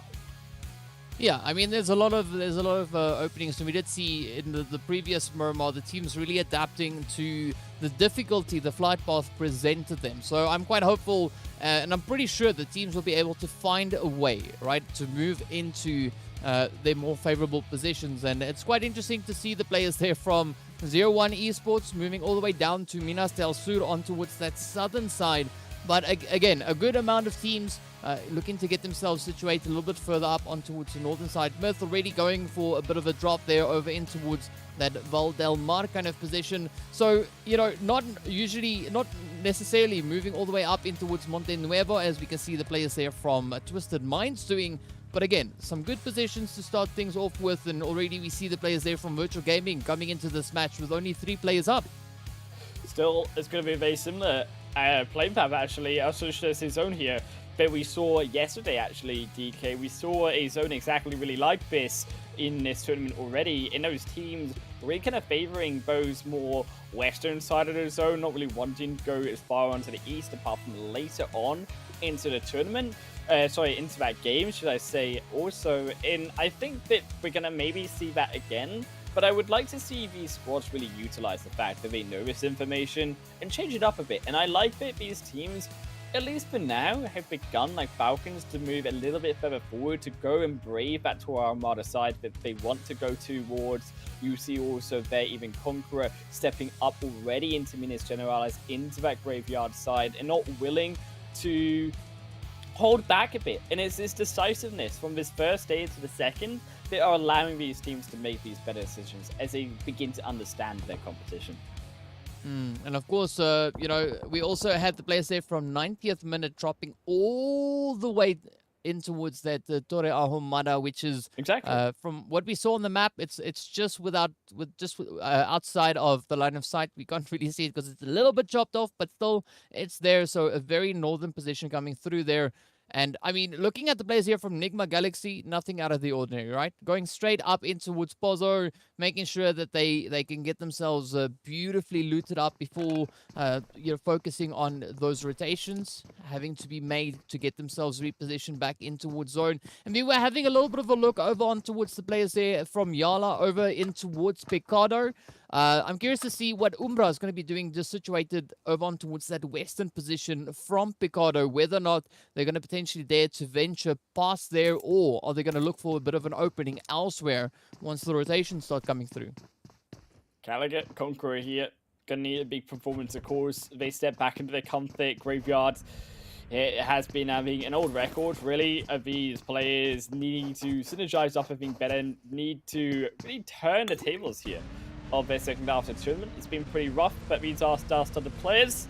I believe in them. I think also, on the other hand of the spectrum, as you can see here, also Ooredoo have been very much a different story. And Ooredoo coming from a team who weren't really expected as much to do that great, but then stepping up and despite these expectations and saying, well, look, we may not be expected to do well, but that doesn't mean we can't do well. And you see it from day one when Ooredoo had an amazing game on that Los Leones close down and on Miramar as well. And then also today, they've been really stepping up with their position and their outplay potential, as we saw even in just that last game on that Erangel.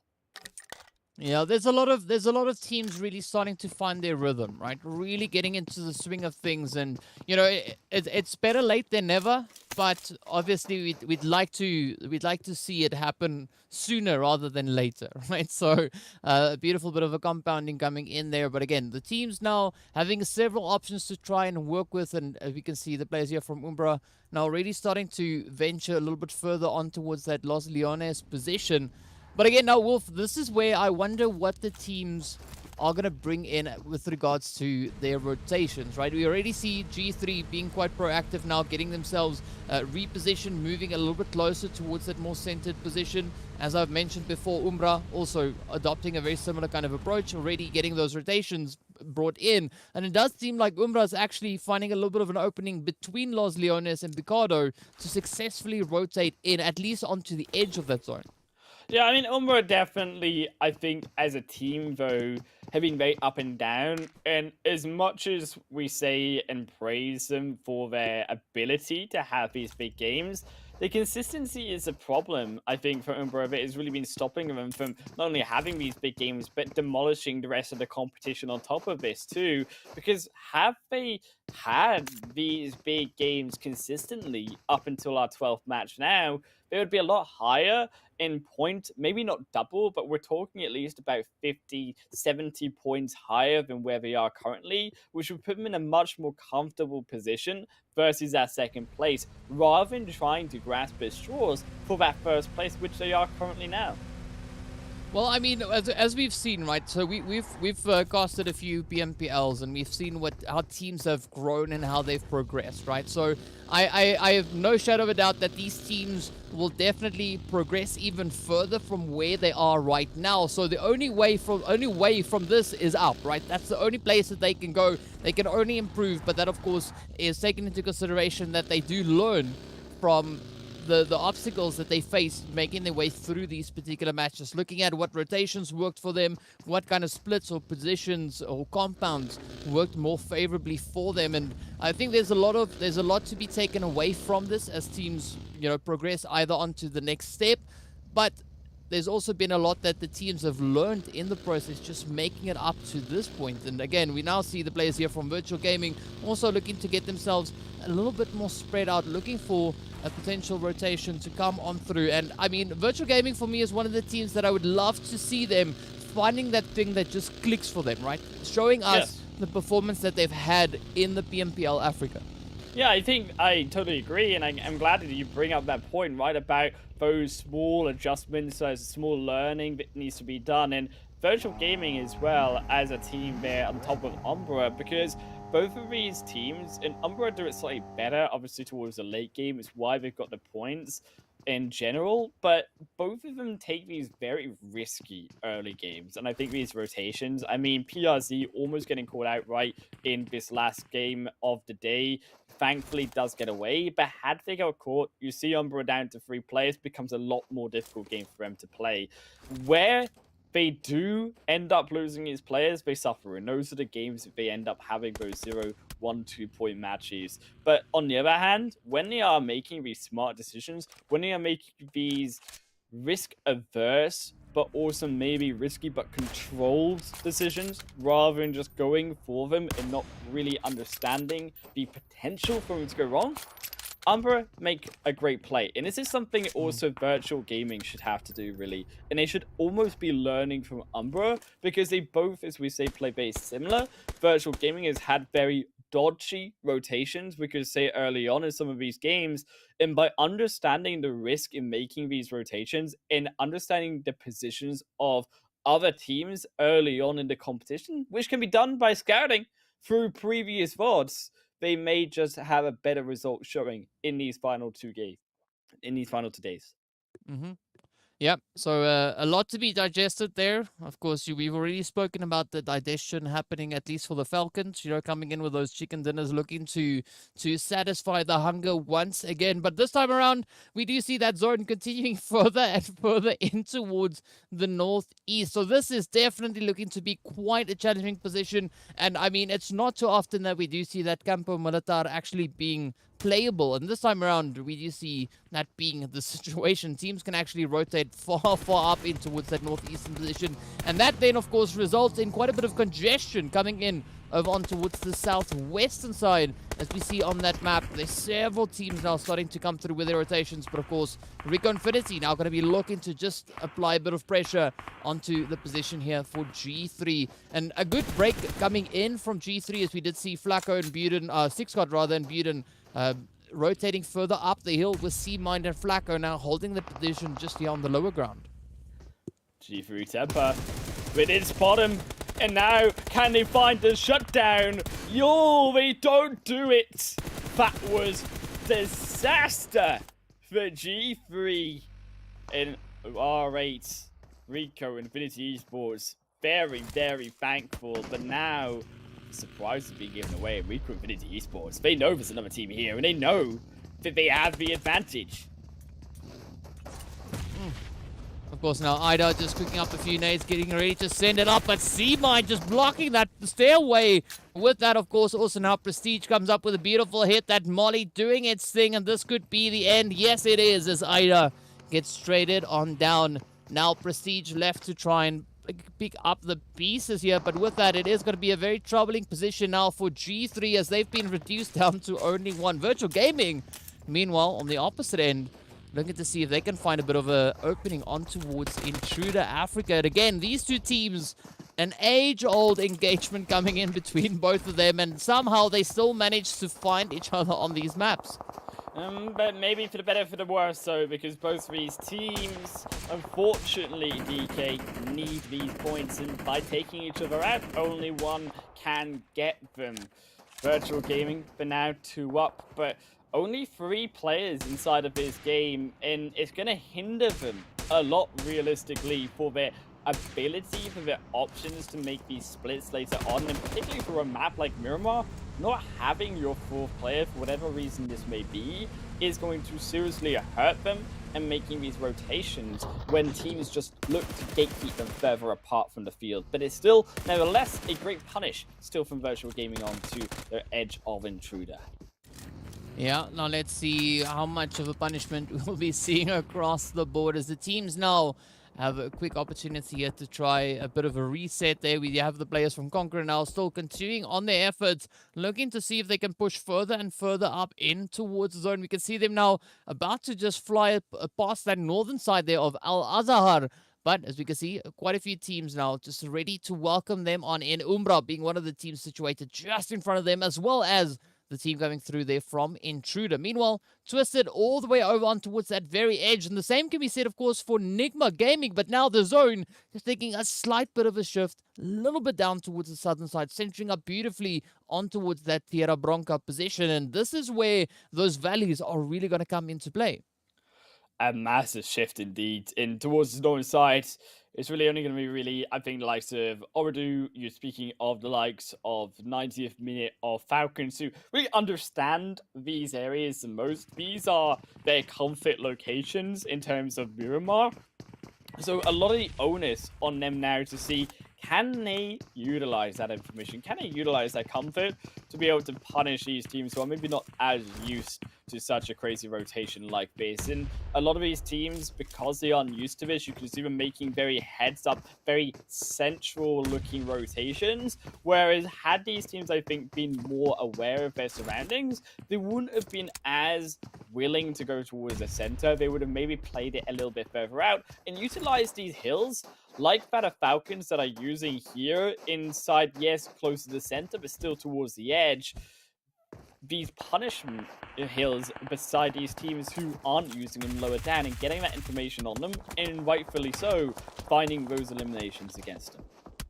Yeah, well, speaking about eliminations, we just saw Zachariah getting taken on down, and up comes the hits onto It's Never Alone as one shot employs a few more shots to try and potentially get that first locked on in. But again, a lot of congestion, as we can see, separated on that map. And this is now where I wanted to say I was actually quite satisfied with the position we did see Falcons in. But again, now this position, it's a little bit more on the lower ground, right? It's not as high ground as it looked. But speaking about the high grounds, it is going to be the players here now from the Ooredoo Thunders rushing down on towards the players here from Myth already. That first confirmation coming on through. And now Smoker, Rex, and QHC are going to be looking to get that full send, get up that quad wipe. And now Brody putting up a bit of a defensive play, but it's going to be a very risky rush now. And oh, one more hit is all that's needed.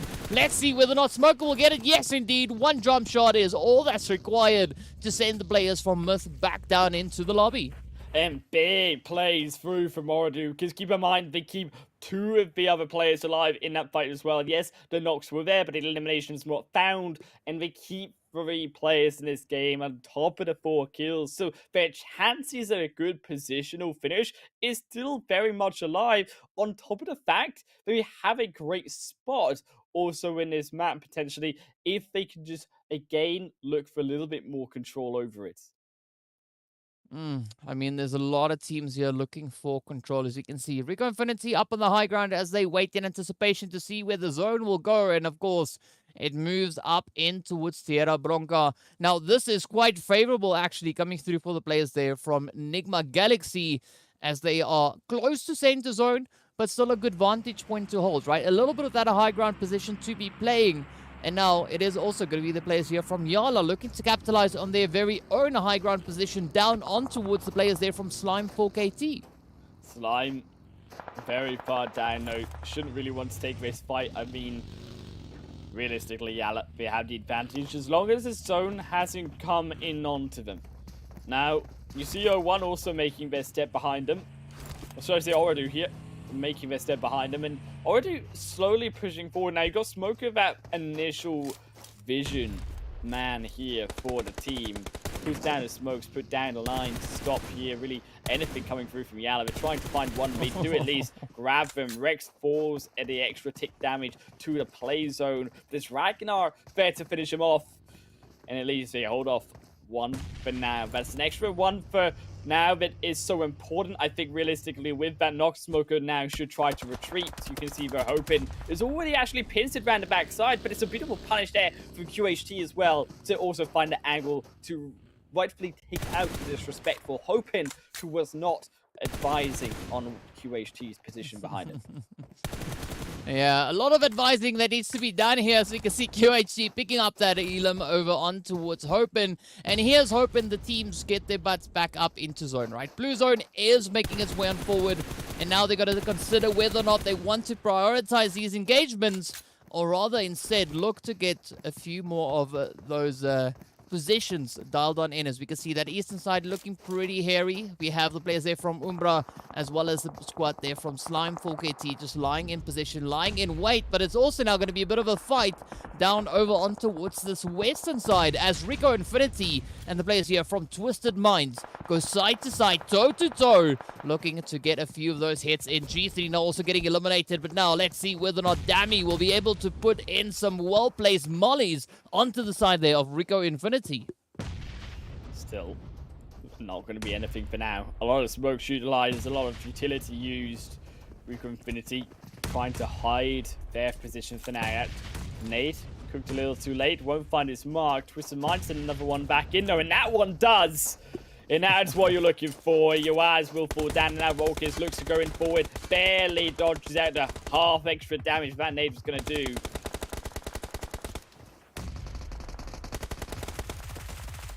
Oh, look at that though. Dami stepping up, just finding such a beautiful hit right there on towards SK Tan. And now all the pressure moves on to Prestige, looking to see whether or not Prestige can hold the fort, hold the pressure, as yet another player there from the side of Rico Infinity gets sent back. Prestige, meanwhile, will be looking to get a quick bit of a dash in, moving alongside the road. But it's very exposed. Falcons now capitalizing on their very own position. We also did see the players there from CONQUEROR Iraq meeting their end over on towards that southeastern side of the zone as the blue zone comes up for yet another round, coming in for beautiful shift now further up in towards the north. And again, Nigma Galaxy being beautifully favored by that zone shift.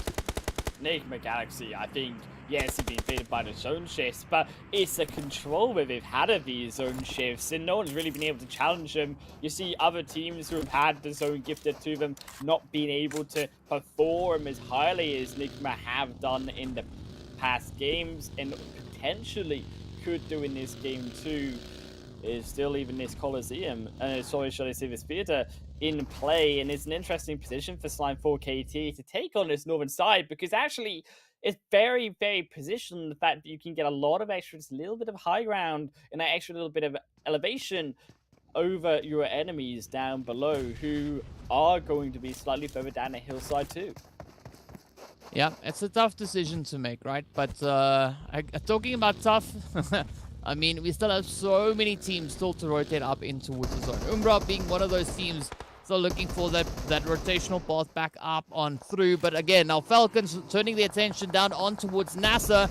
As you can see, Merkel just held up behind the vehicle. Up comes the rush as, never alone. And Go Yusuf finds the hits and swiftly deals with one of the players there. But now they're not out of the woods, as we see the players from NASA getting themselves mobilized. We do have Batika still to move on through, just trying to get the heck out of there, just utilizing that buggy now. But Falcons fighting from the very edge of zone, quite a risky position to be playing, as we have Rico Infinity also now back into the lobby. But look at this, Falcons a slow, steady creep towards that zone, not a super aggressive play. And I guess they're thinking, or rather waiting for the team's position a little bit further up ahead to try and kind of deal with themselves, just to, you know, alleviate a little bit of that pressure before they start rotating on through. But 0-1 as well have found themselves on the edge of its zone, but they found themselves inside a compound, and it's crucial because all of these teams, like now, as you say, Falcons, who, yes, have that great position indeed, but we have to cross over that zone, we have to cross over the blue, and you can see it taking so much damage. 0-1 though, taken out, and that's a beautiful pick for them. That very much needed pick for them, as Falcons never alone falls, but at least still, there is hope for Falcons still, as they desperately try to take out the front line of 0-1. They are coming towards it, but the zone is still coming behind them. They cannot slow down just yet, and unfortunately, they cannot slow down, as it's phase 5 into phase 6. VGS, Virtual Gaming fall through in 0-1. Now YaLLa's joining in to try and create that third threat. Let's see what is going to be happening. Umbra also now back in their bags. Falcons 0-1. Side by side, just outside that zone. A few more seconds left before that blue zone starts moving up once again. But now it is going to be a beautiful nade there from Humam, finding the hits on towards Damar. But now we see Yusuf on the opposing side, getting ready to potentially bring in a bit of a rest. But again, those utils getting sent on out. Now comes the rush, the full send. 0-1 picks it up, and with that, Falcons get stopped in their tracks. But of course, now the third-party players continue to rain on down, as we got the players here from YaLLa just reaching across from up on that high ground, picking up a beautiful hit on towards Saif. But look at these bounces, Wolf. The nades, they almost land, but trying to go through the rooftop, the holes inside of there. But they can't find the bounce, can't find the right strike down on to a damaged, brutalized 0-1, who somehow fended off the Falcons' claws. But YaLLa are still here to overlook them and play Punisher and lawyer to their crimes. It is still the zone, goes once more away from the majority of these teams. And interestingly enough, here, DK, all of these teams practically on the edge. No one really has a center position here. Yeah, I mean, there's no one in center zone. Everyone just playing edge. Everyone just trying to see if they can hold on to position. But I can't really blame them, because center does look to be quite the challenging position to get into. Meanwhile, that's not going to stop the players here from Nigma. As you can see, Hamodi now just hammering away, blow after blow, just trying to keep as much of a controlling position, at least from the angle that they've got there. As now we look onto Lord, scanning the vicinity, looking up onto the hills, making sure that there's no potential angles that they can get snuck up on towards. And of course, Jabal just holding on to that little compound. But look at this bomber position up on the high ground. Beautiful play coming in there from QHC. Oh, as that nade makes its way on in. Saif, of course, blowing themselves to smithereens. And now it is Humam and Yamaz, the last two remaining hopefuls now for YaLLa Esports, to try and keep it all together. YaLLa Esports still to close in, and yes, 0-1, they're still there, but they're on their last legs. YaLLa should still stop them, but Nigma, they're going in for the fight, they're going in here versus 90th, but they strike them down. Ralph takes the solo bolo, and Nigma up to 6. Oh, a 90th minute down to nothing. Right, off they go. They ran out of time. And of course, now another player that's running out of something could potentially be Vigors. As we can see, that health bar not looking too fantastic. Now trying to bring in a bit of a hill strat. And with that, it is going to be Vigors now to take the knee, as there's no other hope left. It is the end of the road. Twisted Minds getting sent back into the lobby. Nigma looking pretty good, still holding on towards that western position. In fact, the only team pretty much positioned on that edge, aside from a little bit of opposition they have further down towards the south. Bomba, meanwhile, will get traded there as Yamaz and Humam find some beautiful angles right down on towards them. And now the numbers really starting to dwindle as we've got 4 teams down to solos with the players there from 0-1, as we can see currently running on 2. But now, Nigma also having their numbers starting to dwindle. Raouf gets traded, but Hamadi looking to keep up the defensive line. Beautiful nade from Freak to close it up there on QHG. But now look at this, YaLLa Esports looking to come in with a beautiful capitalization, sneaking on through, picking up Lord in the process. Oh, Yamat's getting traded, and it is now going to be Hamadi on the front line. Humam trying relentlessly to get those angles. Beautiful off angle play coming through here from Storm as well. Just sneaking in a quick little bit of damage there, looking for that Elam. Beautiful third party steal coming in. But now still look at that. Solos across the board. Solos for everyone to survive. Now, Nigma, they can get themselves back up. They're looking for the revives. But 0-1, he's here. He's found them. He's looking for them. He's maybe missed out his opportunity a little bit too slow, and now there's 2 Nigma members to fight. He gets 1, but this was a problem. There comes the revive on the other, and Hamodi's there to do the dirty work required. Still, though, Wow. back to 2 for Nigma. 4KT, Intruder versus each other now, and the African brawl down as the blue zone comes against him.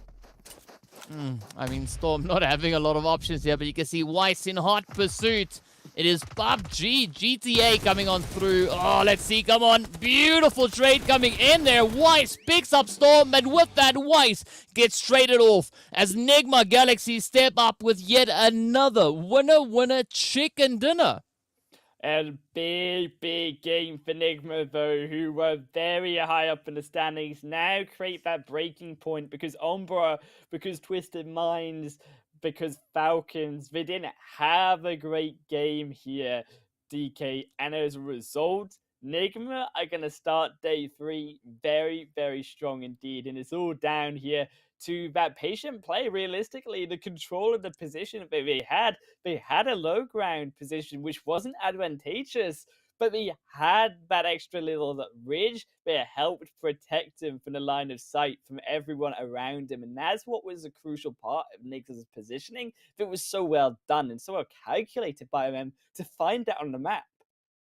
But definitely wasn't an easy position for Nigma to hold, as we did see so many players looking to oppose them right there. We even did see that cheeky, sneaky third-party hit coming in there from Storm, bringing in something there for the players there from Slime as well. But of course, let's take a quick look at our match rankings to see how many points the teams were able to secure in this last match of the day.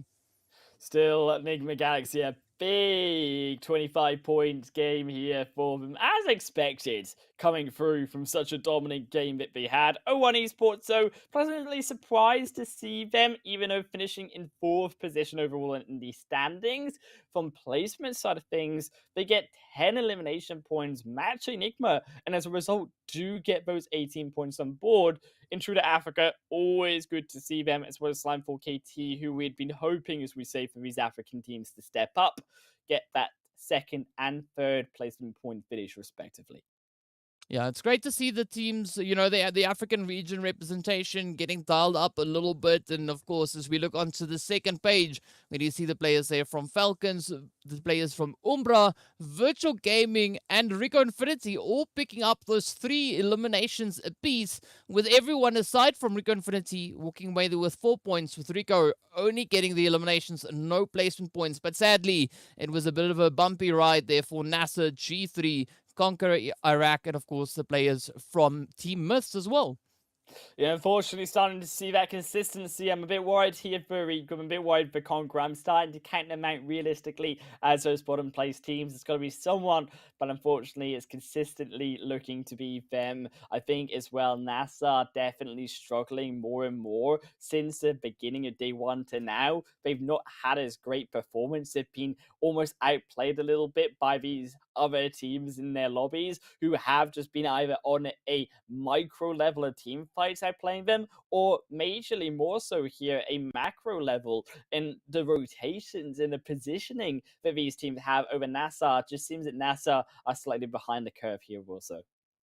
Yeah, it's tough when it's tough, but of course, speaking about tough, right, we got to take a look at our MVPs as well to see who our stars of that match was. And of course, it is going to be none other than Ragnar and Bompa coming in, repping for the side there of YaLLa, picking up some beautiful, beautiful plays. But of course, also, we've got Humam right in there as well, picking up a decent amount of damage, actually more than Bompa. But Bompa walking away with those 4 eliminations alongside Ragnar. And look at the damage being dealt by Ragnar, 1 away from breaking up into 1,000 damage dealt.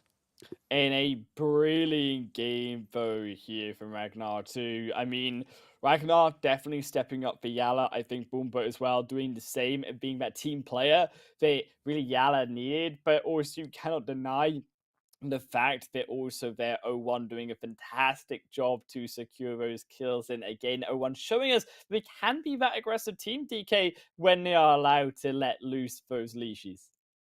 I'm waiting for. I'm gonna give away something that I want to say when 0-1 picks up a winner when a chicken dinner, right? It's gonna be either 0-1 or no one, right? That's the way it's supposed to go. It's gotta work. It's gotta work. But of course, speaking about the dad jokes, something that's not a joke is definitely gonna be our overall rankings, as we can see Nigma Galaxy now just solidifying their position right up in pole position. Yeah, Nigma Galaxy is certainly not a joke indeed of how consistent they have been. I think it speaks to Nigma, not only in this competition, but I think actually throughout the last 6 months, ever since that PMGC in January, getting that 3rd position and finish. Yes, it might have just been that one global championship event, but then they coupled that up with a 1st place in PMPL Arabia finish. They're now looking very dominant again in here in the MEA championship. And you're beginning to wonder, Nigma as almost this super team that is dominating not only their own region, but now also these African region players too. Are they a serious team to be considered a threat coming up towards a more international event halfway through this season? It's difficult to say, right? Because I mean, nothing has been locked in just yet. Obviously, Nigma, they've got the experience from making it into the higher events, right? So no surprise really to see them kind of sitting in the position where they are. But again, a lot of the teams here are in a position where they have a lot of information, a lot of lessons that they can learn and take away from this, even though they might not make it into the positions that they are hoping for. Still, there's a lot to be taken away from this competition itself. Yeah, indeed. And I think even if you aren't Nigma, even if you are one of these smaller teams, right, who are struggling on the leaderboard, as we said, you don't have to be in that 1st position by the end. You see that even these teams like Rico, I think, are a good example, who, yes, they may be struggling now, but when we talk about their progression from a year ago into the recent PMPL Arabia, they also had a great showing. I think also the same here with Falcons, who are definitely also greatly improved across the last year of gameplay too. Not just being an Erangel team, same with Twisted Minds, now being able to be a positional team as well as aggression. And you see these changes, these adaptations from teams who didn't have the best results to begin with, now stepping up. And I expect the same, not only from, of course, the owner being region teams, but also these African teams who are struggling too to do the same. Yeah, well, we'll love to hear what the viewers are thinking, and of course, be sure to let us know over on social media. And if you are in any doubt of what the socials are, here they are for your convenience, displayed on screen. Of course, so you can find us on YouTube, on Facebook, on Nimo TV, on TikTok, as well as on Instagram. So be sure to tell us your thoughts and what you think of your favorite team's performance so far in the championship. You can also be sure to let us know and show us how you are watching the PMPL MEA Championship. So, take a nice little snap of, what your viewing setup is looking like and share that with us on social media as well. I mean, I've already done mine. You can find it on social media, but that was for the European Championship. But of course, also we got to give a big shout out to our sponsors helping in make this event possible. Of course, with that, a big shout out going over towards Monster Energy, our official energy drink partner for the PUBG Mobile Pro Leagues. And of course, also got to show a lot of love going out to Oppo. So with upgrade performance and upgrade fun, celebrate your winning spirit with a brand new Oppo Reno 7 Pro 5G, the designated smartphones for PUBG Mobile, Middle East and Africa Esports in 2022. Now, Wolf, absolutely exciting there that we've had so far. And I mean, I got to say, some pretty challenging zones the teams have been dealt. Yeah, absolutely challenging zones sometimes. I think some zones have been kind to these players to begin with. It's all about now setup in these teams, and I think that's what the zones have been really testing, is can these teams set up their positions effectively and then transfer them into the later stages of the game. That's what we're going to test though in day number 3 and see if these teams can keep that going and keep that improvement running.